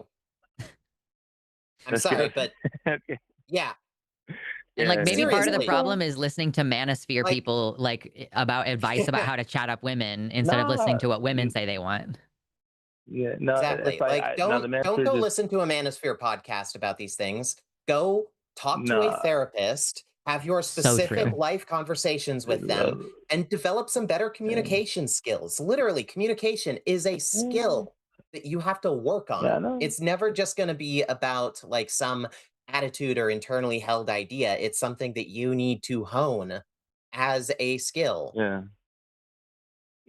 But it's like, to be honest with you too, man, a master was like really big therapy to me. And a lot of men. I know it's like It's a not. negative underground thing, to me. It's I'm talking not. about as a No, man, as a straight let me guy. tell you the manosphere grift here. The manosphere deliberately tells you what you want to hear in saying that it's not your That's the fault. main. It's just the way that you're wired. It's just the thing that is inherent to you. You don't have to change. It's the world that's mistreating you. But that is just keeping you trapped in this place. It is just keeping you isolated.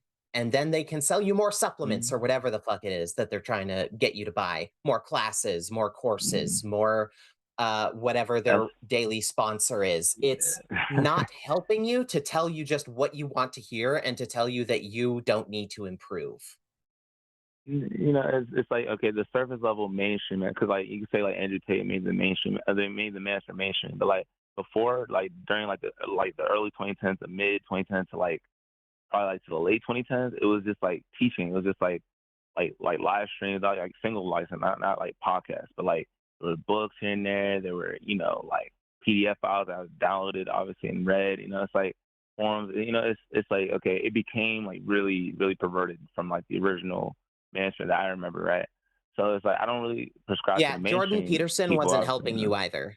I'm actually really No, no, no, no, curious, no. It's Destiny. I want to ask yeah, because I have a genuine curiosity here. yeah, I would love to hear if yeah, there's like one main thing that you feel that you took yeah. away from the manosphere that you feel like was helpful advice or improved your outlook or improved your life in some way. Like what would you say is the one takeaway from Okay, before the manosphere got all crazy? okay. Before, all right. This word, this acronym called MGTOW, right?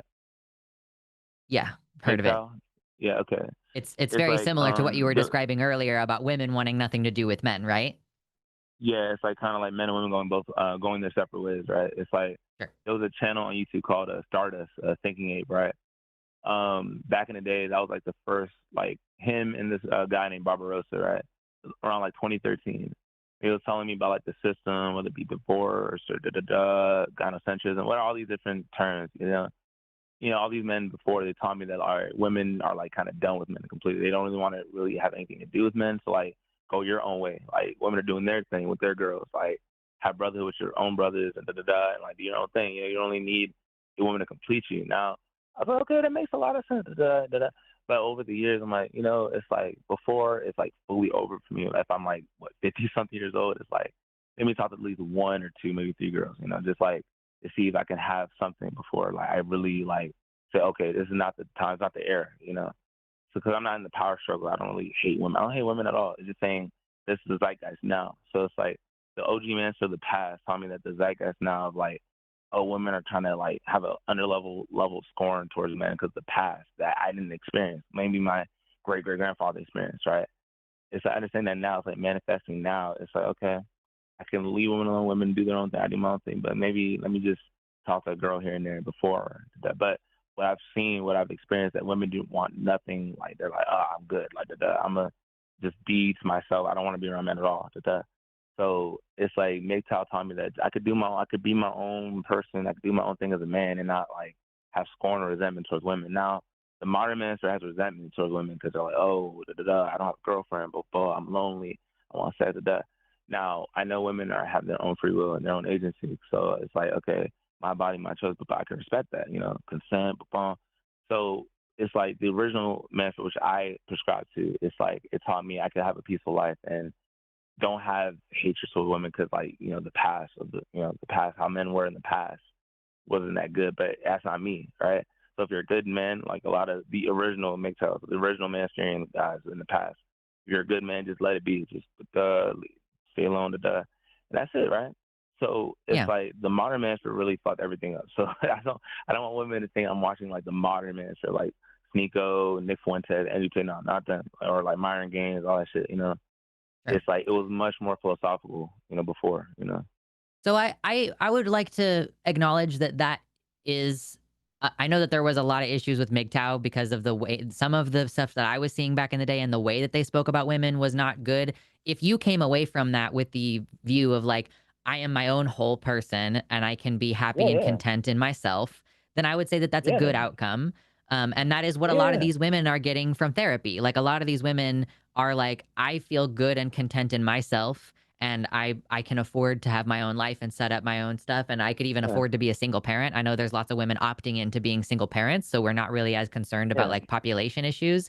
So if that's something that you pulled from it, I would say that that was a positive impact, so long as it didn't result in you thinking poorly of women. And like I think that we might Nah, disagree on what it means to think poorly of women. And but you're also, I yeah, recognize, coming at this from a personal experience of like having a mother who was like yeah. emotionally My mom was abusive, it sounds married. like, which like same. Yeah, My yeah. My my mother was mom was the also emotionally main. abusive to me. It was in different ways, Yeah, emotionally and physically mm-hmm, abusive. So like that idea that women yeah, are not inherently safe people, like I get where mm-hmm, all that is coming from. And I think that this is a really yeah, interesting conversation. Destiny, are if you're yeah, available actually like on Tuesday evening next week, we have a yeah, show yeah. called Chewed Mm-hmm, Gum that is kind of discussing mm, primarily these kind of feminism and women issues. And Alyssa, who's yeah. one of the hosts there, she's Oh yeah. actually a like certified sex coach and relationship coach. Okay, That was her job for a while. So if you're okay. interested, I would love it if you called back on Tuesday. It starts at 6 p.m. No Central problem. Time. And it's the 6 same phone p.m. number. Okay. Oh yeah, I got the number. So Tuesday, right? Yeah, yeah. Tuesday is starting Yep. at 6 p.m. What's that? What's her name? I seen her channel. I didn't sub to it. I didn't. I saw her. Alyssa L. Ajub or something. Ajub. Yeah, it's pronounced lube, which is great for a sex Lu- educator. Her last name is Lube. That's just very funny to Yeah. me. Okay. But yeah, she's our kind of relationship Yeah. person Okay. who takes Oh, those kind okay. of All calls. right. So yeah, All would right. love to No problem. talk to Yeah, you I'll again call you then. Tuesday. Yeah, y'all save the Yeah, number. Yeah, definitely. 6 p.m. Okay. yeah. Well, thanks, Destiny. We're gonna go ahead and kick it to the next caller, Mhm. but we appreciate your time. Yeah. And man, real quick, are you gonna upload this to YouTube? I'm not sure. I'm not in charge of the clips. Yeah. Usually, Okay, no yeah, problem. yeah, somebody else is in charge of that, so I'm not sure. Hey, the VOD's already Are you being guys live right uploaded to now on YouTube right YouTube? now. Yeah, we're live right now, and Huh? so the whole video of our whole 3-hour stream is going to be public. But I'm not sure if this call is going to be its own standalone video. No, no, no, cool. I mean, yeah, like put me on YouTube. It'd be cool. Yeah. All right. Well, thank you, Destiny. We'll talk to you Tuesday. No problem. No problem, man. Bye. No problem. All Bye right, bye. cool. All right. I'm sorry for y'all who are having trouble with the audio in the chat. I was struggling a little bit with that myself. Yeah. I do think Some that of it's his worth lines were having those kind of weird. conversations, even though it's kind of frustrating and even though it feels like we're not making progress. I do think that someone like that is in the process of thinking through their issues and they want to do it in a peaceful and productive way. So I Mhm. appreciate that about the call. Did you have any thoughts to wrap up?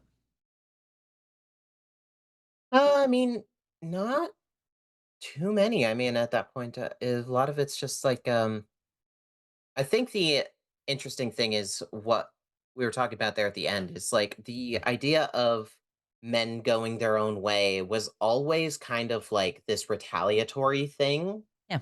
when it's like retaliation for what we're talking about on the feminist side of decentering men, which is like don't let Yes. your whole life revolve around like relationships and Yeah. like looking for a man, Or like even if you're in a relationship, Destiny, not centering your decenter husband. women. Yeah. Yeah.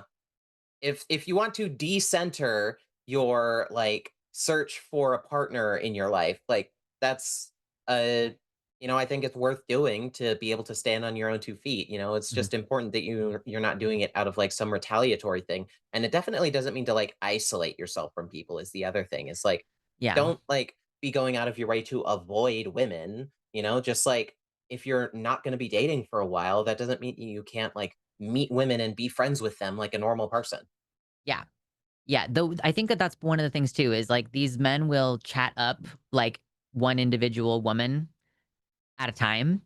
And that's not you're trying to be friends. That's you're trying to chat up a woman. If you're just like, I am casually interested in treating women as people and allowing women to be in my life and having multiple women in my life, and maybe one of them I end up dating, but being content to have them just kind of in your social circles and in your vicinity, and like being a safe man for a woman to be around. Like sometimes I get a little bit weird jealousy about like my partner has a lot of friends who are women or femmes, because I just have issues about abandonment and stuff. But how awful would it be for me to deprive these women of a safe male friend?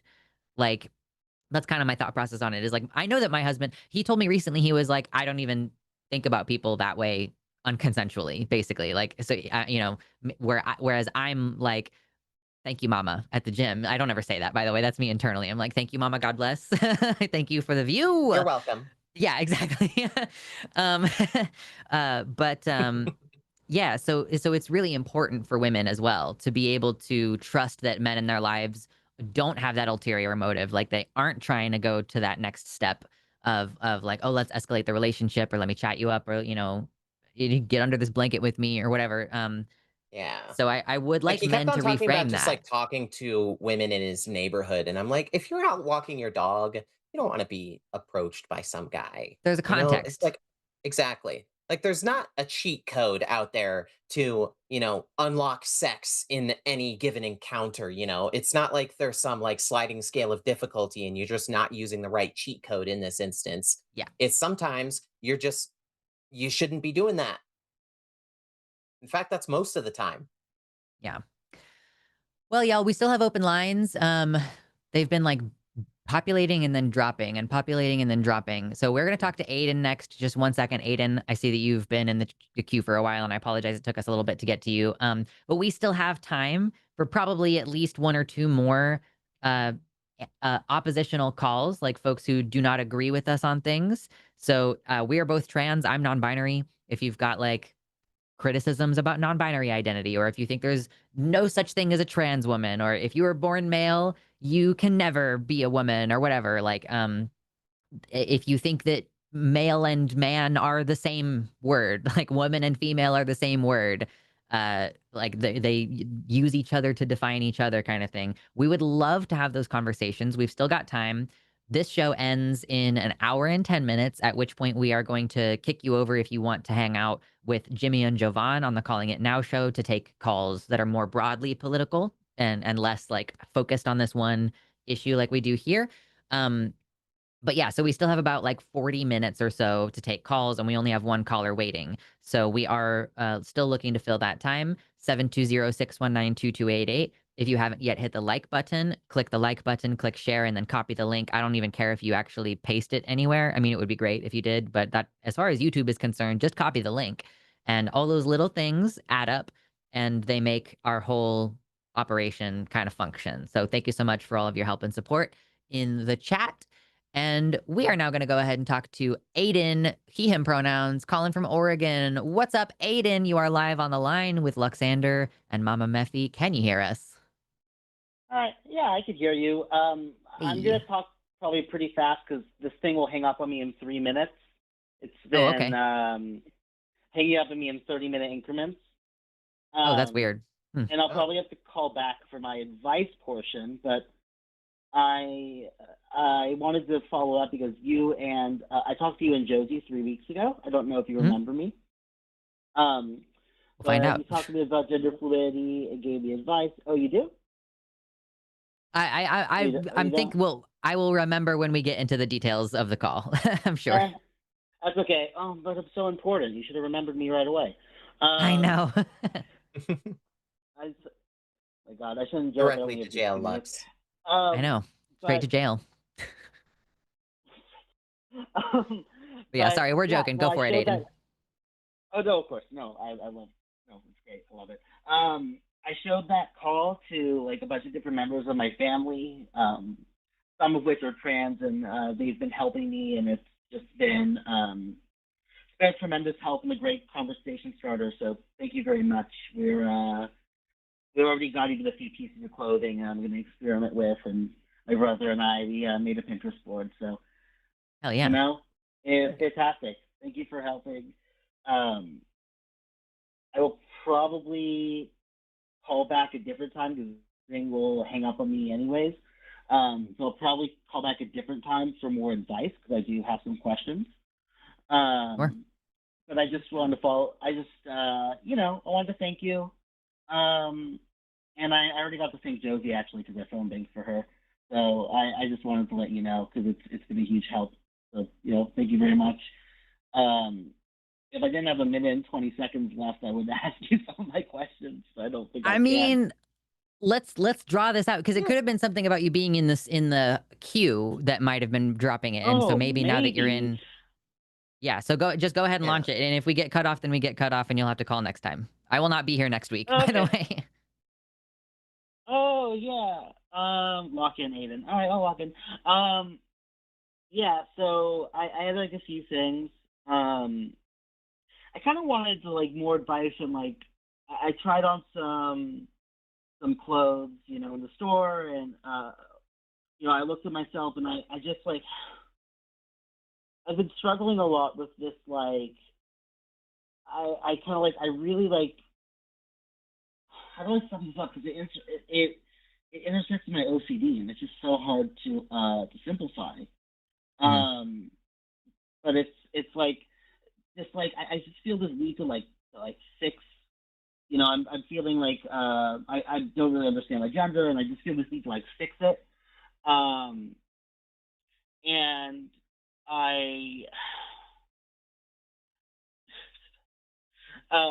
I'm so sorry. I'm blanking now because I'm getting very anxious about the phone. I apologize. It's okay. And I mean, if you want to just go ahead and try again next time, like that's fine too. I'm not trying to hold you hostage here or anything, but we have time and we can see if the phone call drops. Oh, it did. It did do it. Oh no. That's crazy. I'm so sorry, everybody. I don't know what the deal is with Call-In Studio lately. We've been having so many issues and it's outside our control. And we are working on building our own infrastructure at some point to not have to rely on Call-In Studio. But that sucks. I'm so sorry, Aiden. Oh, but thank you for calling. That was so sweet. Yeah. I love hearing that So like wholesome. we helped start some conversations and like help you move into a place where you're experimenting more and everything. I always recommend that people do that. Yeah, I'm so sorry. I'm so sorry Call-In Studio is funky. That's such a bummer. Yeah. That whole time I was just like, I'm helping. I'm helping. Yeah, I am here also. Yeah. And it's really cool that Aiden said that he was volunteering for Josie's campaign. Yeah. Because her election is like this upcoming week, I believe. Like next week is when the actual election is. I don't know if Mephi, if you've been keeping up with what's going on with Josie. Yeah. She's running for, what was it, a state rep office? She is running for a county level position. There's like 4 spots that are open. So you're running for one of those 4 spots on county commission, I think is what it is. And she is, seems like she is comfortably going to get into the top 4 in this race with multiple people in it. So yeah, it's been really exciting to see that like we're pushing for grassroots trans representation, and she recently got the endorsement of Sarah McBride, which is obviously, important because Sarah McBride is like the highest ranking politician who's trans, I think. Yeah. Like in the nation. She's the first trans person in Congress. Yeah, I mean, yeah. I wish I was following Josie's campaign a bit more closely. I should be. But I mean, what I'm always advocating for is that more trans people need to be getting involved in politics, and that includes running Absolutely. for office, Yeah. And I think like Zoe Zephyr, who is a representative in the state of Montana, like for at least a little while, she had a phone number set up where she would do 15-minute consultations with folks who are trans and wanted to run for office. So I think it's awesome. And I think it's really exciting. And I'm really glad that we're getting to be part of the conversation that, like, we don't have to just say, hey, Mr. Congressman, will you please, I'm nudging you with my elbow, will you please pass this bill? Like, instead, we have a trans voice at that level. And Sarah McBride, I understand there's like issues with her, but it's still valuable to have her there. And it's hard to get there without being the ways that politics in America requires you to be. Just say Yeah, that very. I couldn't censor myself that much. Like I would get onto the campaign trail and just be like, "All right, so if you're conservative, fuck you, you're stupid. Yeah. Be gayer. And if you're not gay, it's a skill issue. We're gonna hit you with the gayifier." Yeah, we're gonna hit you with the gay beam, and then there's nothing you'll be able to do. Mm. um, so yeah, many shout outs to Josie. And I don't have the link available, but if somebody has the Zerba link, if one of our mods has the Zerba link for her campaign, you're welcome to post it in the chat, just a little bit. Let's get $5 more in the Josie campaign fund pot, because she has to cover operational costs and everything, and then, support grassroots campaigns just in general is a good call. Okay, so we've got a couple calls that have just populated in. And we have another one screening. So I just kind of want to tell you and get a little idea of what you think here. We have an advice call about balancing authentic gender versus traditional expectations being put on you. And then we have a call that wants to know if there is such a thing as chasers who are trans, or if there is such a thing as ethical chasers, which is really interesting.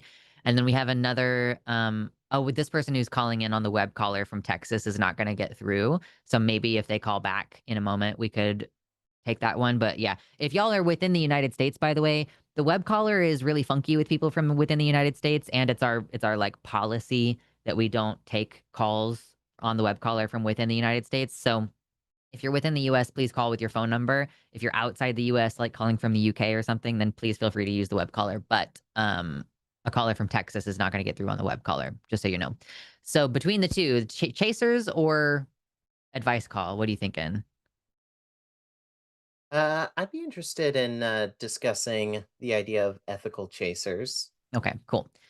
All right, we are going to talk to Mezi, whose pronouns are she/it. Let me find this. Calling from Japan. So Mezi, you are live on the line with Luxander and Mama Mephi. How's it going? Hello.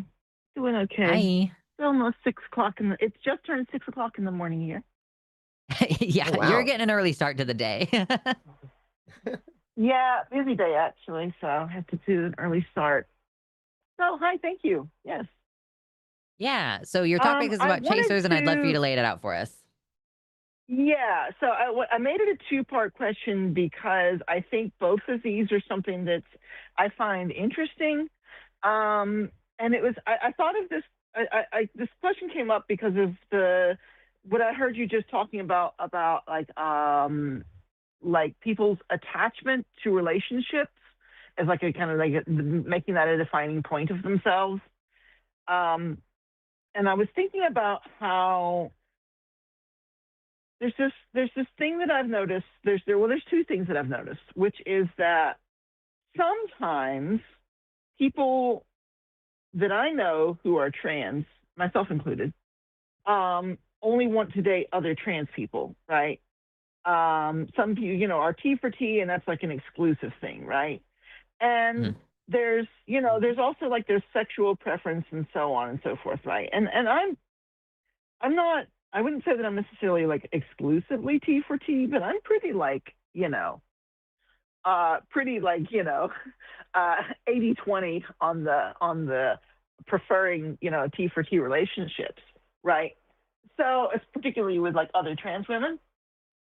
And I've had a conversation with at least one friend who was like, like you just like, when you talk about relationships that you want to have, like you talk about how you really wanted to be with a trans woman and blah, blah, blah. And I'm like, yeah, because there's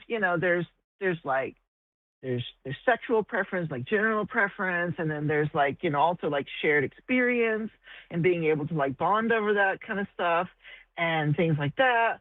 And, it's just really, that's just most what I want. And it's like, it's not that there's no cis people who, can't be a good relationship for me, because definitely I've had some. But, that's like what I really want, right? And that person's like, oh, well, have you ever thought that you're just like a chaser? And I'm like, I don't know, because like it's like something about that made me feel like, oh, because you have like a specific genital preference, and because you, because you talk about that when you're having this discussion.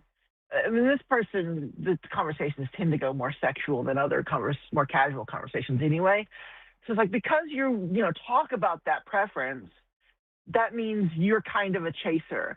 And I thought, like, well, but what is the I definition of a chaser? Like, is it, yeah. Yeah, I mean, I don't think that Hello? you are describing yourself being a chaser here, right?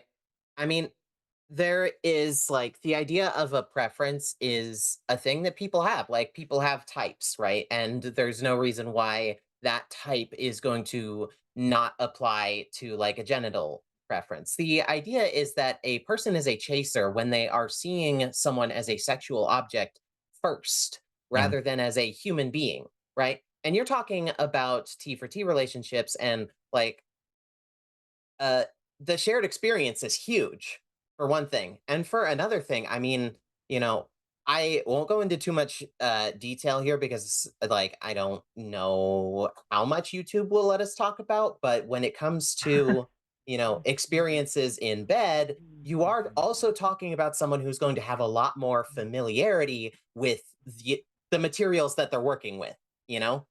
It's Yeah. it absolutely makes sense that that is like gonna be part of where you end up leaning toward, if that's been your experience there and you're not like if you're gay or bisexual or just not heterosexual exclusively, right? Is that you're Yeah. gonna have a preference toward people who are like able to who know how to drive the car, so to speak. Um, I think one of and the things so that yeah. bothers me, and yeah, go ahead. Oh no, I was just saying like Okay. it doesn't seem to me like you are making them like sexual objects first, you know? Like Yeah. when you meet a chaser, like you know that you've met a chaser because they're like, "Oh, that's the best of both worlds. Everything is so great. Like don't never get That's the bottom surgery, stereotype that babe." I hear. Yeah, but that's I mean, it's that's pretty the accurate. You stereotype spend that like I 5 hear, but I've seconds on never met Grinder, and that type of you're gonna chaser. meet chasers. Well, okay, yeah, fair enough. I That's wanna true. That's true. I've never I wanna just IRL jump in really met quick that and person. clarify for the chat, Yeah. because if there are people in the chat who don't know what a chaser is, I just wanna explain, like a trans chaser is someone who usually is specifically fetishizing transgender women in a way that is dehumanizing because they tend to focus on the genitals, and they want the woman to use her genitals in a way that a man would. And so it's often like, yeah, like Mephi just said, "Oh, you should never get bottom surgery. Oh, I want you to peg me with that," or like whatever. So it's objectifying and it's reducing the trans woman down to her genitals. And like, of course, cis women are also reduced down to their genitals and their reproductive capacity. It's just this is the particular way in which trans women are objectified. It's like a little bit different. And it's also tied into all this, ooh, we need to be down low, and ooh, it's taboo and shameful, and ooh, it's actually secretly gay. So I think, this is like men trying to explore their sexuality in a way that makes them feel like it's kind of allowed. But the type of person who is a chaser is also the type of person who murders a trans woman after having sex with her. So just for everybody's clarification, like it's creepy, it's objectifying, it's dehumanizing. It's a very specific kind of thing. And there are chasers who go after trans men as well. And the kind of pressure that gets put on that is usually like, oh, you should never start testosterone. You're such a cute little boy or like whatever, or like, fetishizing their bodies in the same kind of creepy way. It just seems less common than the chasers toward trans women. So I just wanted to clarify that for the chat. And I wanted to add, like, there is, like, I don't think there is any such thing as ethical chasing, because chasing specifically describes this kind of dehumanizing approach versus like what y'all have been talking about, that if you're just like, I want to be in a relationship with somebody who understands me better, then that would make sense. Or if you're like, I don't trust cis people to not objectify my body in that way, even if they aren't reaching this level of like being a chaser, because there's still a lot of assumptions. Folks are like, oh, I wouldn't want to date a trans woman because she has a penis. And I'm like, how do you know she even wants you to touch it? How do you know that she wants to use it the way a man would? Um, like, so there's a lot of like assumptions about trans bodies that even exist outside of that very specific fetish kind of area, that it makes perfect sense to me why you would be like, oh, I relate better to these people. And so I'm going to exclusively date other trans folks. Yeah, See, I would that's the second thing, all that. though. Is like because no, I understand what you're saying, and it makes sense on paper. But where I get like mixed up or thrown off here is Mhm. like, for example, with this person that I'm talking about, specifically this person, but other conversations that I've had about this topic, but especially with this person, like the conversation always goes very sexual right away because this person loves talking about sexual stuff, right?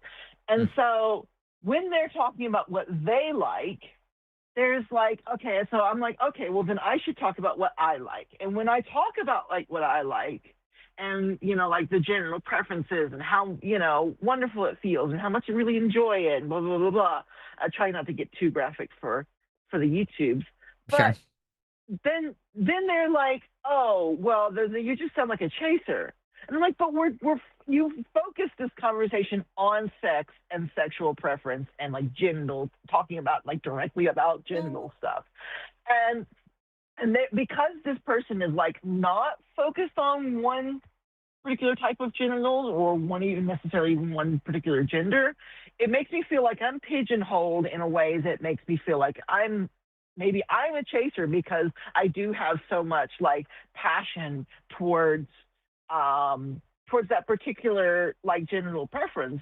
And I don't mean to say like that, like, like that's, oh, well, they're just genitals, right? Like they're not a person. Like obviously they're a person, and obviously I want to treat them like a person, but I feel like I'm unintentionally blurring the lines by having this conversation in such an explicit way, and it makes me internalize this feeling that like, oh, maybe I'm a chaser because I of think that. it'd be And then sorry, just to jump in here. yeah, I think it'd be worth bringing up to this person that they are sort of like bringing the conversation to this context, so they are hearing just this thing in isolation, right? They're hearing just this mm, part of your like relationship, sexual romance world in isolation rather than as part of a whole. And the whole is that you are still treating trans people as people. You're still treating trans women as women. You just have a particular preference. And if we were to swap this physical preference out for, say, like somebody preferring to date tall guys or somebody who wants to date somebody with a lot of muscles or whatever, right? Like people, we're going to be able to easily find that line of what's fetishization and what is just like, oh, I like that my partner can make me feel small or whatever. Like it yeah. it's something that we have trouble with in this community because we're so used to being like essentially attacked as like these objects. Oh goodness, is that the It's necklace that so I sent funny that you? this just fell right now because you made this and sent it to my I PO did. box several years ago. Oh I'm like, What gosh, that why happened? did it just fall? yeah. That's weird. Um, yes, Yeah, I but don't know if you someone in can the see. chat said something that I want to point out, which is that the critical thing about being a chaser is that it's non-consensual and one-sided. So, like, there are Yeah, trans that's Mm, good people phrasing there for are trans sure. people who might be like, I'm okay with it or I'm even into it. Like, oh, you want to do sissification? Like, girl, I'm here for it. Let's go. But it's about like it being unwanted and non-consensual that makes it a problem. Um, Also, just as kind of like a tangential note to this conversation, I really want to murder the phrase genital preference because most of the time when people say yeah. genital preference, they Yeah. mean hard stop genital aversion, 0% chance. I have a genital preference because I've been with more penis people in my lifetime. So I'm like, I prefer that because it's familiar.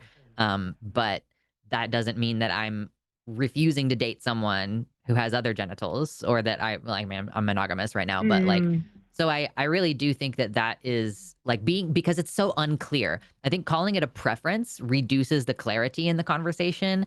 And if it's Yeah. a deal breaker or if it's a hard stop, then just have the chutzpah to communicate that directly and not hide and obscure your language and make it seem like, oh, well, it's just what I prefer. Like, no, most people, when they say genital preference, what they mean is I will not date a trans person. And you're like, oh, what about a post-op trans person? And they're like, no, I'm going to shift the goalpost to something else. So yeah, I also think it Yeah. makes Well, so so much then sense that for us makes to have me, anxiety about how we treat other people because we don't want to be treated badly, right? So as a trans person, you don't want to make a trans yeah. person feel objectified. I've spoken to trans people who have a genital preference. By that I mean a genital aversion. They only want to date pre-op trans women, and it's like you can have that preference, but make sure that your partner doesn't feel like, if they're dysphoric about that body part and they want to change it, then you're going to dump them. Mm. Like, don't, be upfront about that. That's your hang up and you need to be upfront about it and everything. So as long as everybody's informed and consented and is feeling good about the dynamic and having frequent check-ins can help with this. Like, hey, we had sex last night. Is there any feedback? Did I do something I should not have done? Is there some kind of conversation we should have had beforehand? Did it make you feel bad or weird in any way? And just having those regular check-ins to make sure that everybody is understanding of the situation and everybody feels good, then I would say, don't feel anxious about accidentally upsetting someone. Because at that point, if they don't tell you that you've upset them, then that is not your responsibility. That's their lack of communication at that point. Yeah, I mean, So then I'm this might wondering, be, sorry, I just want to add, like, this might be a little bit like out there, but it's something that you get pretty familiar with in the kink community, is that people maintain really healthy and honestly like wholesome relationships in the context of like coming mm, together on these like preferences for these particular activities or things that you're going to do in this sexual context, right? But these are, you go there and you yeah, see these that's folks, it's true. like, oh yeah, we've been tying each other to crosses and using paddles for 40 years together. And it's just it's the sweetest old couple you've ever met. It's Hmm. it's Yeah, yeah, entirely yeah. possible and even easy once you know what you're dealing with to be clear and communicate and make sure that everyone is consenting and still like get into situations where everyone's like preferences are being met and satisfied, right? Like that's part of the world of finding the right partner for you is finding that level of compatibility. Yeah, and that makes sense because I think like the one thing that person in that particular conversation keeps like forgetting is the consensual slash non-consensual part of the dynamic of what makes a chaser. And I Mm. think that brings me back to the question that I also wanted to ask, which is about the ethical chaser. And I guess I would clarify that is, do you think someone who, because like I've seen people talking about ethical chasers, which is they describe it as someone who has like all the hallmarks of a chaser, whether they really like this genital type, and they really want to be sexual with that genital type person, but they're also like trying not to be completely and totally just like reductionist and like objectifying, but they have like strong sexual desire and interest, and they want to like like help financially but not in a I own you way, blah blah blah blah. And so what I wonder is whether or not we're even going to like consider the concept of being an ethical chaser to be a thing. How do we Yeah. quantify people out there who are cis, who just like their only thing that they're sexually interested in, because I don't think like in terms of like sexuality and gender, we even have a word yet for someone who is attracted specifically to trans people. And I'm not sure that that's necessarily even a thing, but it seems like it's a thing for some of these chasers. I like we have like gay, you're into men, or like gay, you're like a man into men, right? Or we have like, There is a word for this, lesbian, actually. you're a woman. Is It's not a it? Okay, common tell me what word. the word is. I don't think I've heard it Yeah. yet. Yeah. The term that I've seen is it's scoliosexual, SKOLIO, meaning like attraction to trans Okay. people exclusively, or even maybe non-binary people exclusively. I've seen it used different ways, basically. But yeah, so scoliosexual is a person who's like only attracted to transgender people. If you can think of a single concept within this realm, somebody's come up with a fucking word for it, right? Yeah, I'm Like, sure. If you told I've me heard that the word term before. Yeah. scoliosexual it would without not. telling me what it meant, I would Yeah. think it was Yeah, like, I'm oh thinking yeah, Skeletor. that scoliosis or spine. something. That's a Yeah. great, sexy spine there, you Yeah, the know? curvier the better. Yeah. Scoliosis is Let me tell you, unlocking I new got a kinds of curvy one curvy. Exactly. myself. Yeah, for My sure. spine is down for that. No, but like the question then becomes for me is like, is it possible? Let's just say we'll just use scoliosexual. Is it possible for there to be cis people who are scoliosexual and not chasers? Yeah, for Well, sure. yeah, It's all I about that would just ethical concern, right? Like you exactly. become ethical, and like I would say that chaser is fundamentally unethical and by definition because of that non-consent aspect, and the Hmm. boundaries, not honoring boundaries aspect of it all, and the dehumanization. If somebody is just like, I am down bad for the gridlock, I am I did that on purpose, by the way. I'm down I bad for the know. gridlock, and that's all I want. Like if they're like I'm gonna treat you good, I'm gonna buy you things, I'm gonna rub your feet, like if it's a whole full relationship where a woman is like, girl, I'm being taken care of by this man, then I don't really see an issue with that. So long as that man is not putting any pressure Mm. on her to do something specific with her body, if she's feeling, worshipped like the goddess that she is, then I don't think that that is unethical. I think that's what it comes down to for me is the consent part because and maybe this is a conversation we just haven't had enough in the community because I Mm, feel like whenever I discuss this, people seem to not know the difference between fetishizing the gridlock and like that being like a non-consensual like soul objectification of that person and like it and so then people are like well maybe some trans people are chasers or maybe some chasers can be ethical and it's like well I mean obviously I guess it's possible to be say ethical in the sense that consensual non-consensual stuff exists within the kink community but even yeah, that is still consensual so I guess that would be a really good qualifier for yeah. whether or not it's a chaser.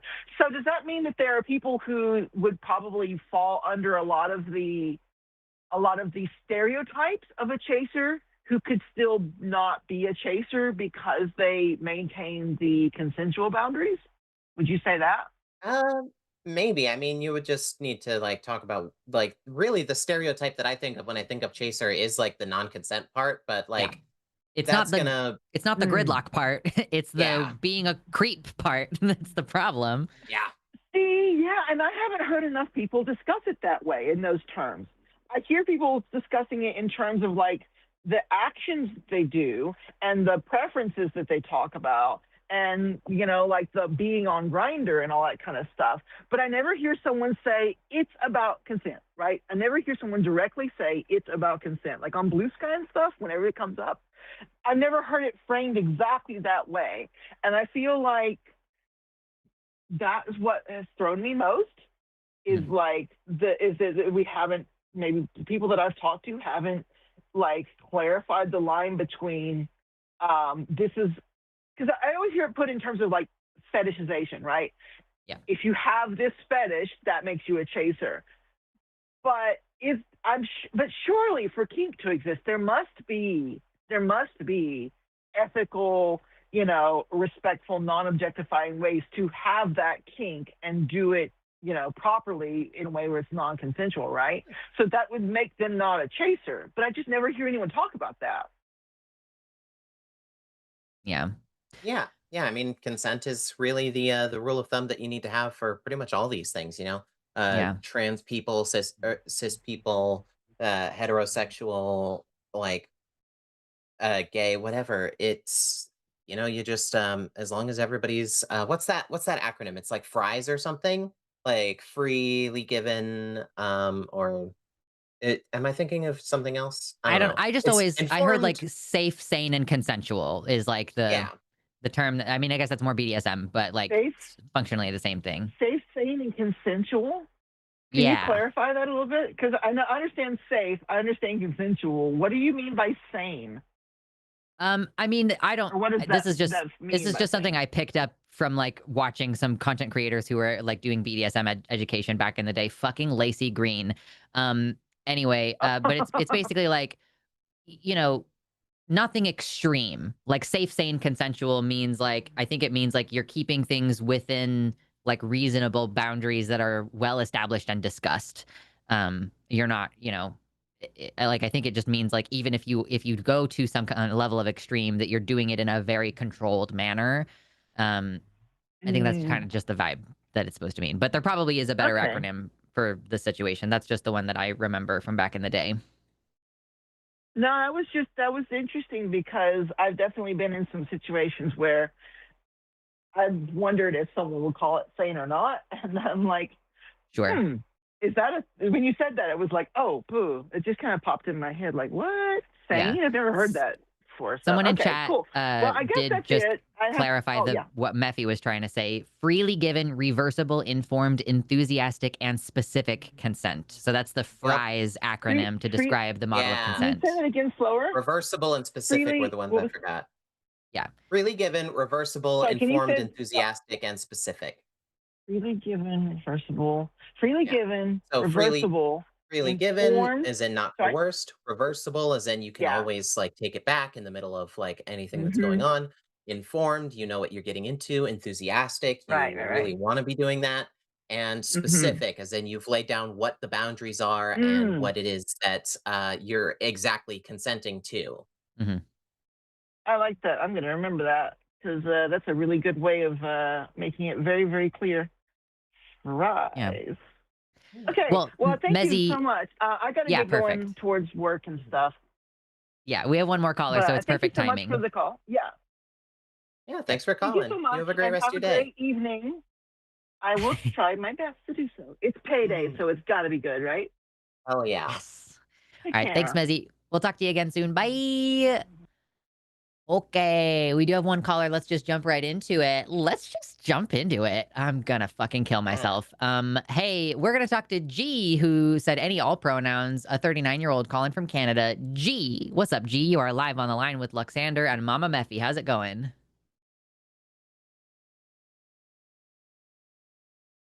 Did it not work? It didn't answer Hello? the phone? Hello, hello, hello.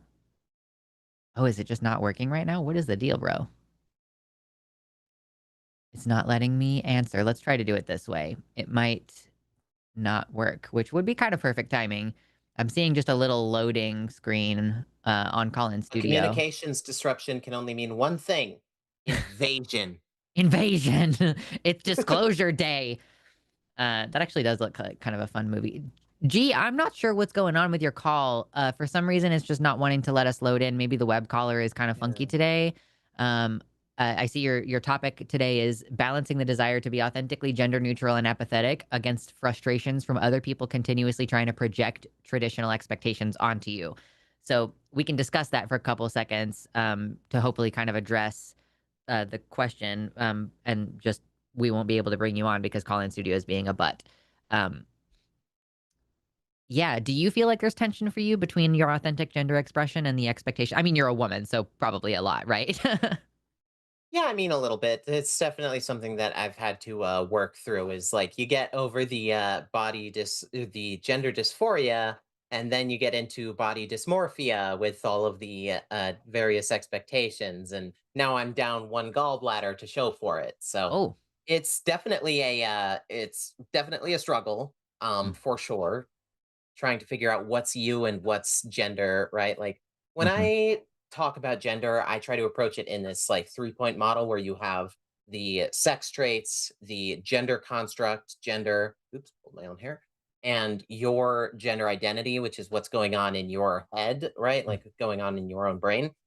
And some of it tends to be like, okay, do I want to have, you know, bazongas because I think that people are gonna like me better if I have giant bazongas? Or is this something that is going to, like, be pleasing to my brain in a brain body map kind of way, right? Like, Mhm. is this something that I am, like, missing, you Yeah.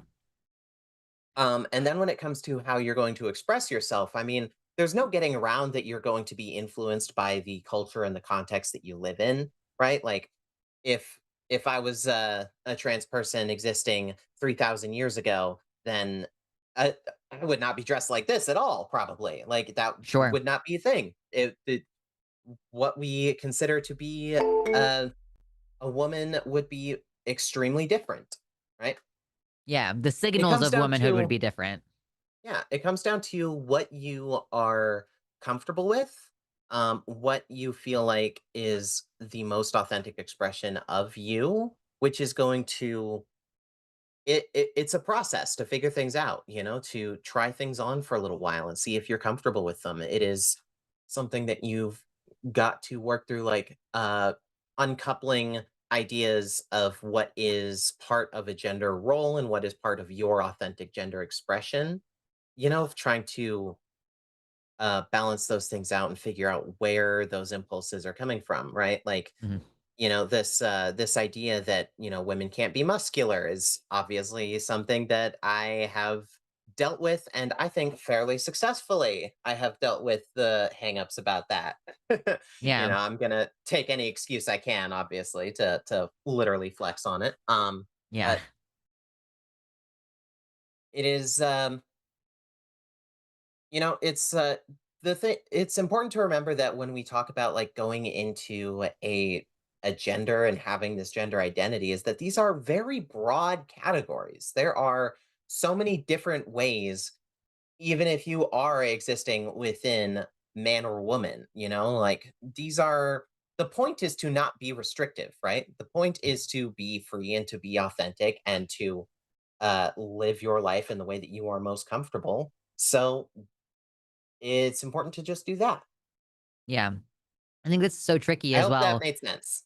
Yeah, no, it did. I think this is tricky for non-binary people because there isn't so up until very recently, there has not been a cohesive idea of what the gender looks like. And, even with womanhood, like, you could be a butch who like plays softball and works on cars or whatever, all the way up to like a pretty vintage princess, like Jessica Helgren Fozard. Like there's so many different ways to be a woman, and there's still like some coherent ideas around what it means to be a woman. And we are kind of starting to develop that. That's part of why I felt alienated from they them pronouns for a while. That I felt like there was a trinary being set up, and there kind of still is. There, it's like a white trans masculine, usually person, who wears like button down shirts and has like pet rats or something. Like I don't know.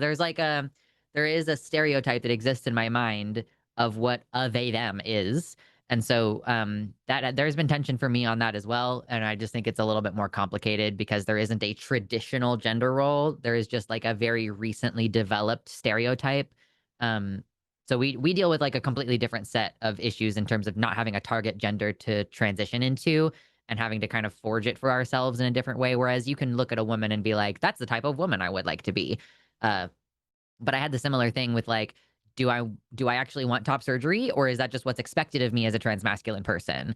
Do I actually want to have short hair, or am I just trying to, do the things I'm supposed to do in order to be considered valid in the trans community and potentially to avoid misgendering from cis people? So, like, lockdown was kind of the moment for me to go, oh, no, I don't want top surgery. That's not for me.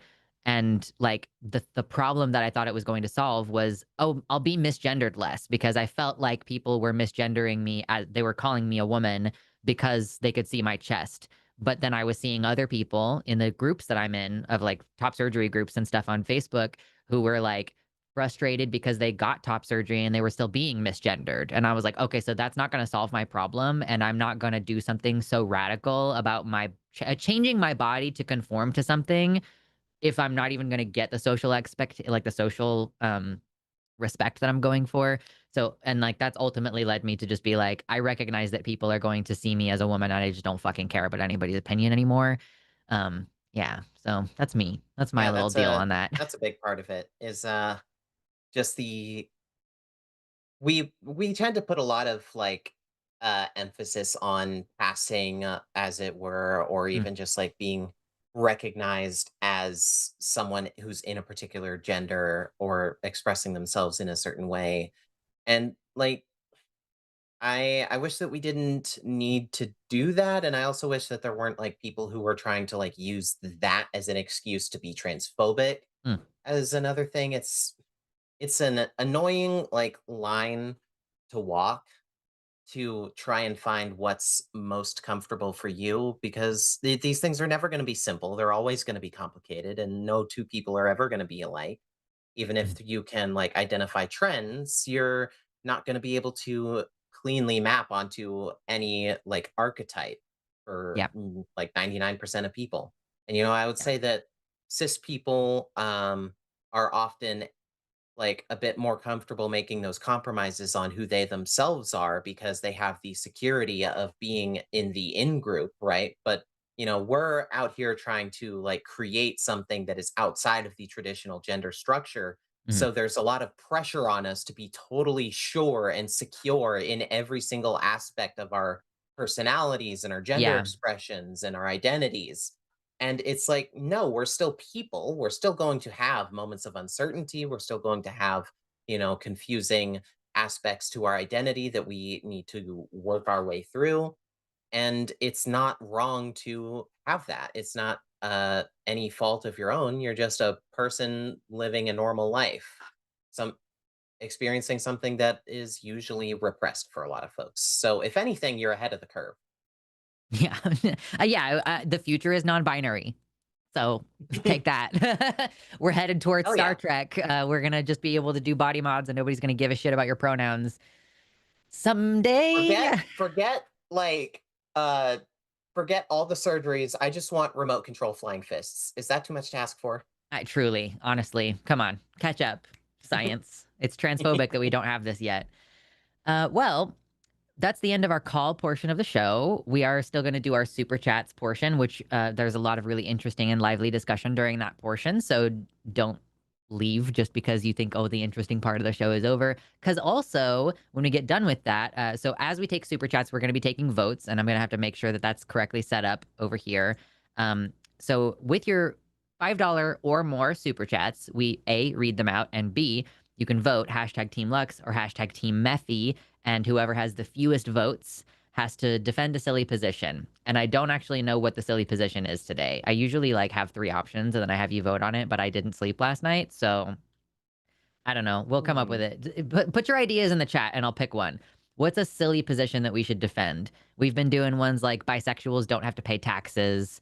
I think one of the options I last support week. that. Yeah, I know. One of the options last week was like only trans cops or something. Like I don't know. Fucking just leave me some ideas and I'll read them. Exactly. Oh my god, where's mine? Mine is here it is. Mine is a little bit boring, but listen, that's a satisfying thing to happen. I don't know if it actually came through on the microphone. I hope it I did. didn't hear it. I don't think Oh, y'all heard fucker mine balls. either. God damn it. Okay, whatever. Look at Okay. that. Yeah. Uh, okay, so let me move this over here and we will get into our super chats portion. And I will let you start reading this one while I try to figure out the scoreboard. Alrighty. BB Bunny 1982 has given $5, says, I have a job now that starts when this show does, so I can't listen to y'all live anymore, but I love every one of you. Hashtag Team Lux. Aw, that's so Hell sweet. yeah. Yeah. And that means I got a score of 1 and I need to turn this on so that it's on the screen. Oh, I'm gonna have to move that. Hold up. Nope, that can't be where it is. It has to go somewhere else. Jesus effing H. Excuse me. Jimmy came and fucked all my shit up right before the stream today. So sorry, I have to figure out where things are moving to. Pan and zoom. We're gonna pan and zoom. There's a lot of space like above your head. That we can move it Oh, to. yeah. I am Let me tilt my camera down a bit. well, you're There we ruining go. what I was trying to accomplish. Oh, I'm sorry. I was I gonna beefed I it. was gonna move it. Ha! No! Okay. Put the scoreboard over there. And then I'll move the super chats thing. over to a different place. I'm so sorry, everybody. It's so hard to produce and host at the same time. Cry for me. Send a super chat for my tears so that I can buy more boxes of tissues. One time I got a hate super chat on one of my streams, which is wild. Like, I'm going to I'm give going to this person spend money so that money I to can be tell hateful them, on you. That's so yeah. fucking stupid, dude. Really frustrating. Okay, so that doesn't need to be as far over as it is. That can be in the middle there. Okay, cool. We figured it out. Yay, look at us. We're doing it. Okay, boom. Next. Welcome to Mama Mephi. Hashtag Team Mephi from Squirrel Knitter. Thank you for the $5 from Squirrel Knitter. And now I have to keep this other thing open so that I can continuously update the score. Next one. This is my third time on this show, and I haven't won a single one of these, so let's see how this goes. That's normal. That's normal. Yeah, This one's for I'm you. going up against a titan here. Right. It's true. Brutus Magnuson, 315, $10, says, what I'll do to maintain the flow of the conversation is be like, yeah, well, according to a study done at X state/country, they found Y. You have a specific without breaking the flow of conversation. Yeah. I don't know what this was I about. mean, I think it was about what we were talking about before, with the like directing people at videos instead of like learning the factoid themselves. And it's like, well, that is the factoid that people are directing someone at the video to learn is the issue there. Neat. Thank you so much for your donation. Next, we've got one from Pip. $5 or 5 quid says, here on Turf Island, anti-trans rhetoric is pushed with more doublespeak, but population density means more safe community sanctuaries. Hashtag Team Mephi. I love seeing the differences between our countries. So interesting. Fiona, F121, $10. It's always fun when snow's a no-show on the snow show. Hashtag Team Lux. True. Thank you very much. Thank you, Babs, for the 5 quid, who says, I learned facts from Forrest and Javon. What TACIS does is to give us validation and community saves lives. It saved mine. Hashtag Team Mephi. That's so sweet. Change the score. Oh, yeah. Yeah. I don't really personally view TACIS as a place that's primarily for the purpose of, like, the trans community to feel good about ourselves, but, like, that's kind of what it has become in some ways, and that's why we struggle sometimes to get enough confrontational callers, because so many people are calling us and want advice and stuff, which, like, I'm happy to provide, and also sometimes I feel kind of unqualified for. And I'm here to yell at people, and y'all are so sweet and nice, and I can't yell at you, and it's so sad. We got from Sedalis, $5. Majority are bi. 3 truer words were never spoken. Absolutely. Thank you to Don's YouTube channel. Oh, wait, hold on. Why did that come through? That's not supposed to come through. That was only $2. Okay, whatever. Well, thank you anyway for your $2. I appreciate it. I'm going to actually read this one. Kelly Bean with the $10 says, on behalf of Maryland, I apologize for this call. We do not claim destiny. Hashtag Team Lux. Yeah, I didn't hate that conversation. I just think, I feel like what's the phrase people use? He's got the spirit. Like, maybe he's a little confused, but he's a little confused, but he's got the spirit. Yeah, exactly. That's kind of what my takeaway was from that call.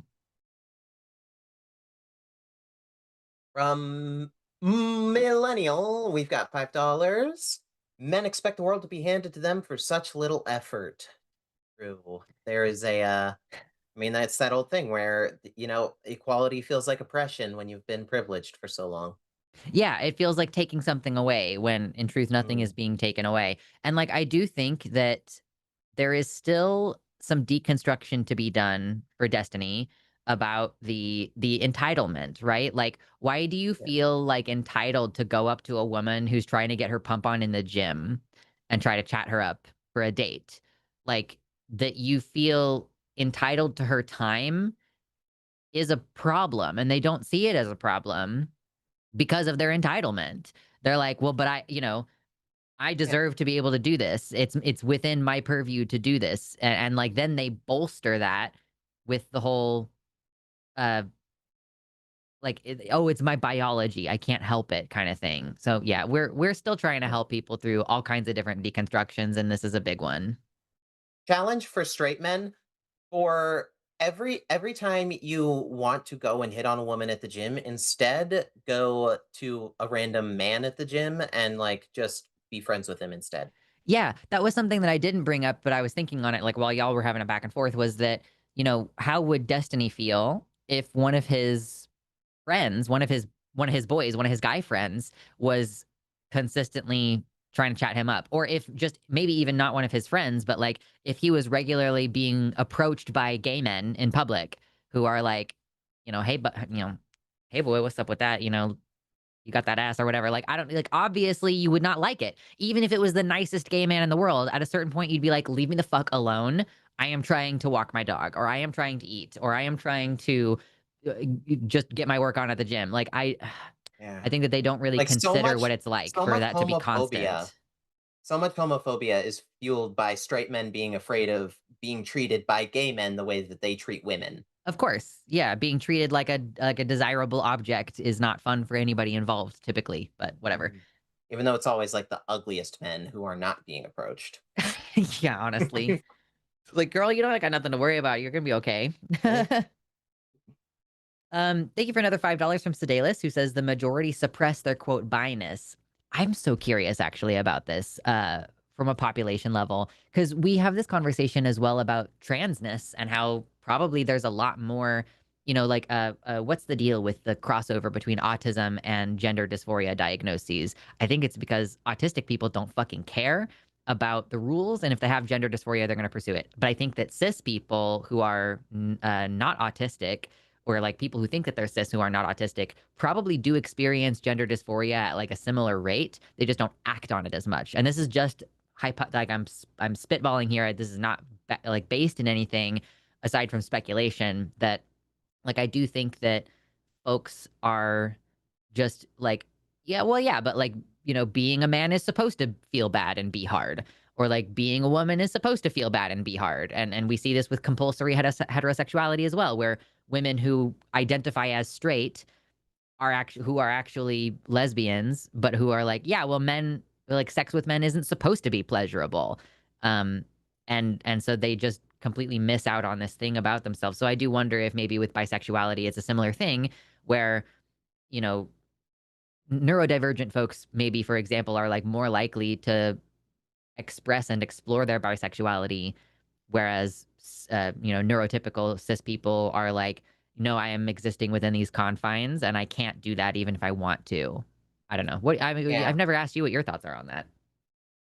I mean, I think that there is a non-zero percentage. I don't think it's the majority, but I think there is a non-zero percentage of people who are saying like, "Oh, sexuality is a choice," who are just bisexual.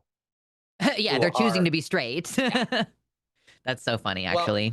I exercise my prerogative as a bisexual to choose to be gay. Exactly. Oh my God, true. This one's for you. Alrighty. Joshua Everett, 9887, $5 says, thank you for being here fighting the good fight. Always happy to be to be able to spend Mm. Thursdays with TACIS. Hashtag Team Mephi. Thank you. Woo! Keeping the race tight today. Mm-hmm. Thank you everybody for your generosity. I really appreciate it. Thank you to William for the $5 who said the manosphere's ultimate goal is gay sex because what's manlier than two men? True. Okay, but True. No wasn't that like comment. unironically a conversation they were having I like think a that while back? it's hard to tell if they're joking or if this is a Mm, Poe or whatever, but I do seem to recall there being some conversation like it's gay to have sex with a woman because half her DNA came from her father. Um, mm. but I've also seen people be like, it's emasculating or it's gay to raise a daughter because she's just gonna get railed by some man in the future. Like, I don't know. They're fucking I think stupid. that the biggest demonstration of the like suppressed homosexuality was just like the way that the Manosphere responded to Joe Cat putting out that video where he like parodied that Lizzo song where he's just like, I like girls of all these various kinds. Mm. And it was just like, oh, they're demonizing him for liking women in a way that's not like degrading to women. Yeah. it's the simp accusation of it all, right? Mm. It's it's It gay is a for crime to you be to straight to love these women. guys. It kind of is, yeah. Like, how dare you love women? Like, how dare you appreciate women? It's dude, the misogyny is Mhm. so pervasive. Right? This one's for you. All right. Oh, Little Eepy Girl sends in $5. Friendly reminder that MGTOW had multiple harassment campaigns and leaked private photos of women. Hashtag Team Lux. That is true. Yeah, man, it's been a long time since I thought about MGTOW, Mm. honestly. That was like Eh? I'm doing so many flashbacks to the past. We had MGTOW, we had Lazy Green. I'm losing my mind. I don't know if you were around back then when the Lazy Listen, Green it's of it about all. ethics in games journalism. It is. It's true. Yeah. Thank you to Brutus for the $10 who said sending you guys another super chat because you did an awesome job dealing with Destiny. I hope he calls into Chewed Gum and finds some improvement. Thank you. Yes, I hope he calls too. I'm gonna have to listen to that conversation in the background, but it'll be all right. What's MGTOW? It's men going their own way. It's like a male separatist movement that honestly had a lot of misogynistic views. So it's from Yeah, it was basically like way back. retaliation for women decentering men. It was never about actually going their own way and being independent people for the most part. Anyway, we got Transleona sends $5.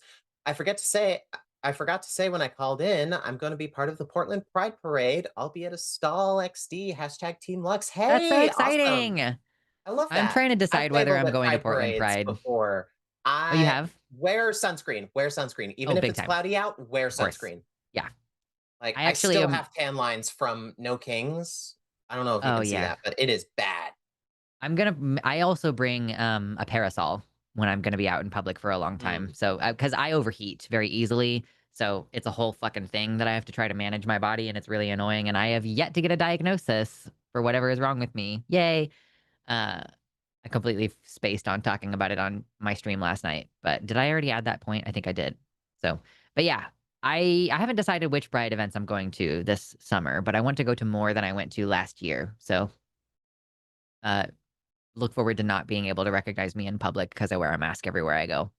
Thank you, Secular Felinist, for the $5 who says, cheers to TACIS for helping this 51-year-old's egg finally crack, and happy Pride. Oh my God, that's Oh yeah. amazing. I'm happy for you. That's so sweet. Oh. Cracking eggs, making some Okay, we got omelets. Joshua Everett again. Sends in $5, and now I'm ordering fries. I've been good about cutting back on potatoes and fried foods. Hashtag Team Mephi.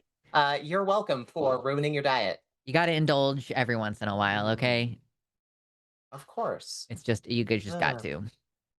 Like, that's the thing that people don't get about dieting a lot of the time and why so many diets fail is that you, like, need to include the things that you like to eat, Yes. Unless you have, like, an actual food allergy to it, you're never gonna be able to, like, go the rest of your life without a food that you love. Yeah. Yeah. So it's all about like making good choices within a framework, right? So maybe you Mm, buy like the bag of frozen French fries and you put them in your air fryer so the oil like drips away, as opposed to like putting it on a flat tray in your oven, and then the French fries get like they absorb the oil back into themselves, right? So just making little choices like I have a sweet tooth, zero sugar A&W. This is the life hack for infinite soda because there's no sugar and there's no caffeine, babe. So, mhm. and I've been getting like low carb ice cream snacks as well. Like just find a way to fill that void with like slightly smarter choices, and you're golden. But don't try to avoid sugar completely. That's crazy. Don't try to avoid potatoes completely. You will not succeed in maintaining that level of like restriction on yourself. And then when you fail, you're gonna feel terrible, and Mhm. it's just not gonna help you at all. And if you succeed, you're gonna lose your gallbladder. Yeah. So you dieted yourself into gallbladder Yeah. problems? Yeah, I lost, like, it was, like, 50, 60 pounds in, like, 6 months.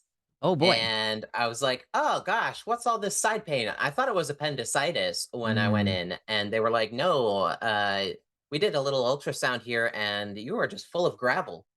Oh, good. Yeah. Mhm. So, you got to do things in moderation. All things in moderation. Don't go too extreme on your workouts or your diets or any of that shit. Lil Right. EP Girl, thank you for the $5, says, I love how Lux in person can deal with being called a woman, and then online transphobes are so brain dead, they just think every trans person is AMAB. I mean, I think it's because I'm femme that they assume that I'm a trans woman. And like my voice sounds a lot like Arden's. People tell us that all the time. Oh, I don't hear that. Oh, people like when because we both have to screen. We only have a call screener for the first like hour whenever we're producing. Usually, except for today, I just thank you. Shout out for staying around for a little bit longer. But yeah, people all the time are like, "Is this Arden?" And I'm like, "No, this is Lux." And they're like, "Oh my god, you sound so similar." And I'm like, "Thank you." I guess like I don't know. She's a really pretty cool person. Like I don't know. I'm not worried about it. But yeah, I don't Yeah. care what other people think of me. Online transphobes are like they're AI generating what they think a trans person is, and that's the way that they're interacting with every single trans person. Yeah, We accurate. got Fryn in the Forest sends $5, hashtag Team Lux win. Thank How you. dare you? I know, terrible. Mm. Melatonale, thank you so much. Says, sorry, Lux, love you, but I got to give my vote to hashtag Team Mama Mephi. Love to see her back. Yeah. Oh, let's go. Let's go. Secular Feminist, $5 says hashtag Team Meth.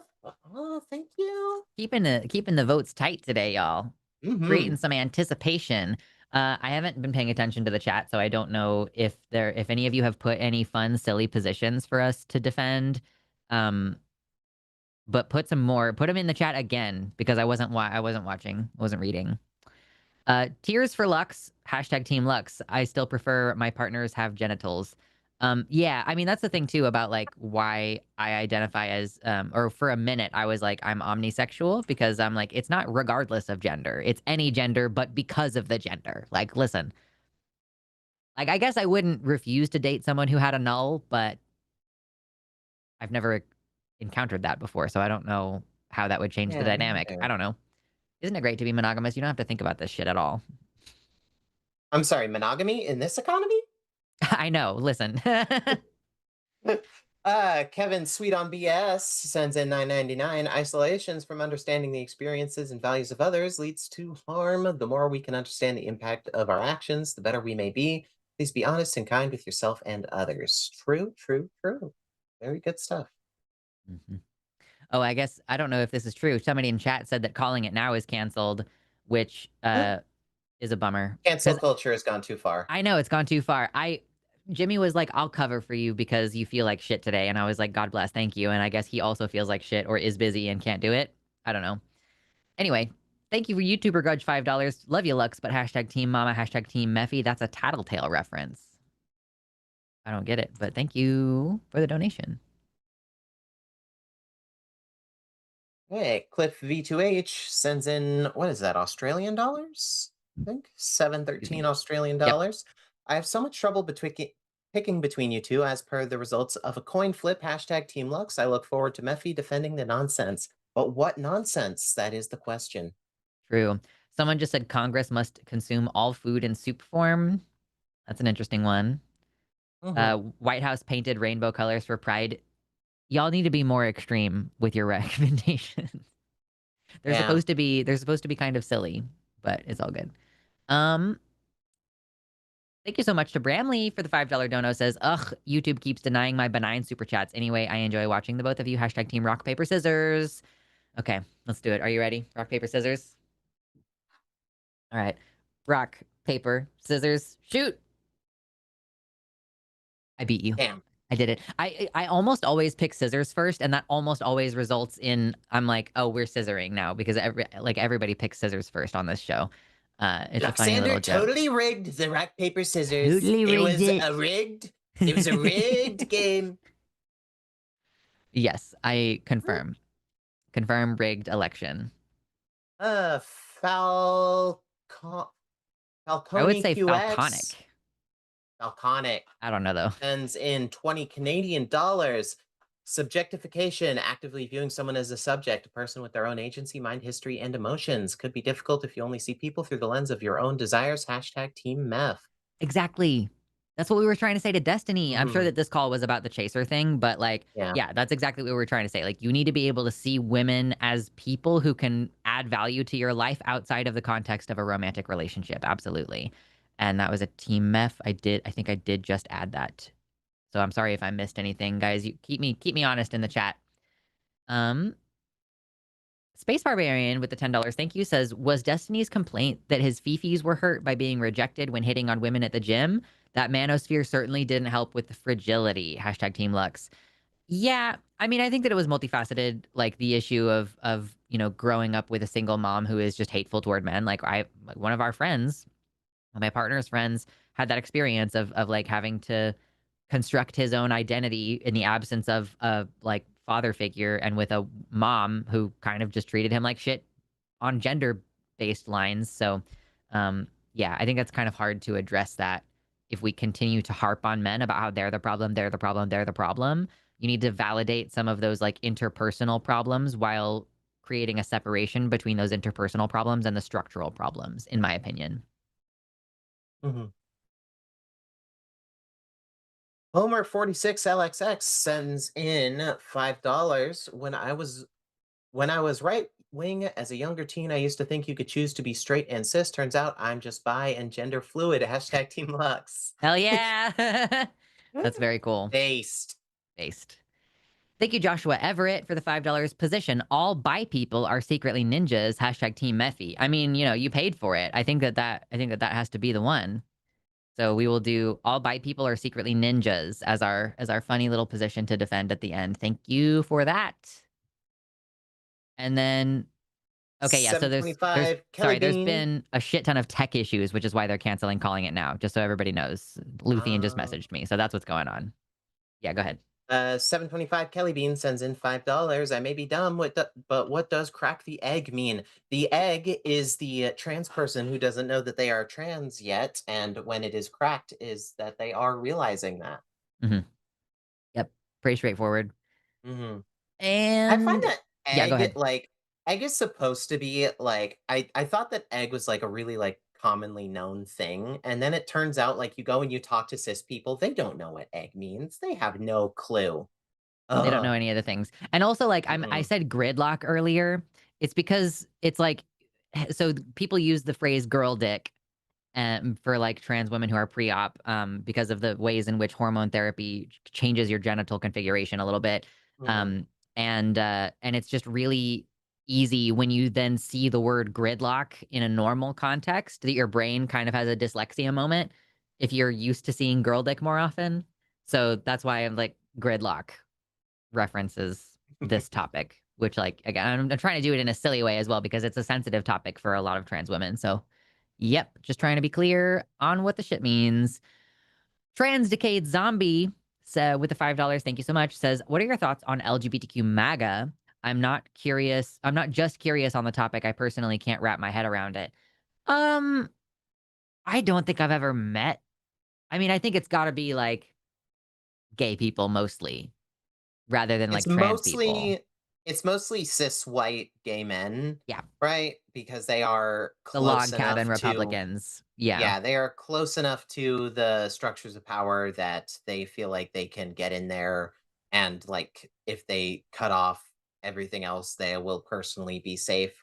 When it comes to like the genuinely held position, I think a lot of them are also just grifters, most likely, like people who are like, whether they're true believers or not, they know that they can get a lot of money for spouting MAGA talking points and having a marginalized identity. Yeah, it's like Candace Owens being a black Republican. Yeah. Like they're capitalizing on a niche there. And if you think that'll never come back to bite you, ask yourself why we haven't heard from Blair White in a while. Have we not? Has she actually deplatformed herself? That's so funny. I remember years ago when that woman was like, the best thing you could do for our movement is grow out your mustache. And I was like, you put yourself in that position, girl. Like, that's not an okay thing for that woman to have said to you. Last thing I heard about her was that she was fleeing Texas because of policies that she advocated for. Wow. Hey, Blair, I'm still here. Why don't you come back and lie in the bed that you made for the rest of us? No shit, dude. Oh my God. And this is our last super chat for the time being. We don't have like a hard cutoff now that they've canceled calling it now because of tech issues. So, but this is the last one that's been sent in for now. Feral Kitty with the $5 Aussies says, what's your best rebuttal of a trans person's belief in autogynephilia? I know it has no medical standing, but I'm unsure how to concisely tackle the topic. Hashtag Team Meph. I mean, my thing on this is that, like, people want to be treated as their gender in all contexts, including a sexual context. Women, as a group, and cis women and as well, like to be treated like they are women in the sexual sense, right? Like, why did nobody freak out about autogynephilia when, oh God, I'm blanking on the name. She's a singer. She's got black hair. Oh my God, why am I fucking blanking on this? But anyway, she was talking about coming out as a queer woman, and she was like, I like to masturbate in front of a mirror. So, like, if a cis woman can be like, yeah, I like to spread my legs and masturbate in front of a mirror, that's hot to me. That's autogynephilia. That's like being turned on by your femininity. And so it's okay for Yeah, cis women to do it.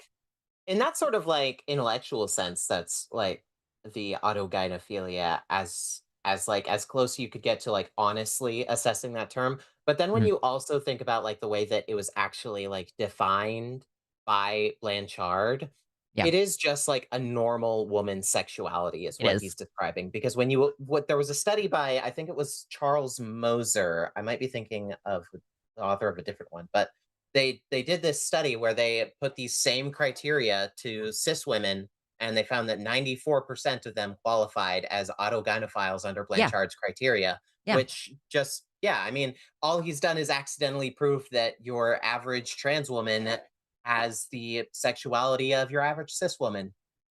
Accidental Yes. ally moment. Yeah, it was Billie Eilish. You all are right. Thank you. It was Billie Eilish who I was thinking of. We need one more super chat, you guys. We need Yeah, we need a tiebreaker. a tie-breaking super chat. We need to get at least one more in. So $5 or more, break our tie, and then the loser has to defend the silly position about all bi people are secretly ninjas. Um, Mhm. yeah, it has to be $5 or more. I'm sorry. That's always our thing. $5 or more. Those are the ones we read. I don't know why that $2 one snuck in earlier. That was not my fault. Jimmy built a new machine for the back end, and I'm like grateful for it, but also it's prone to issues. As you know, obviously they canceled calling it now because they're having issues and bugs and tech issues with, I assume, the new system that Jimmy is, implementing and tweaking and perfecting and everything. So yeah, listen. Well, I have the day off tomorrow for Juneteenth, so I was probably going to do a stream anyway. Just Shout have out some your fun with that. stuff. What's your link? Where people find you? Yeah, I'm at Mama Mephistopheles on YouTube.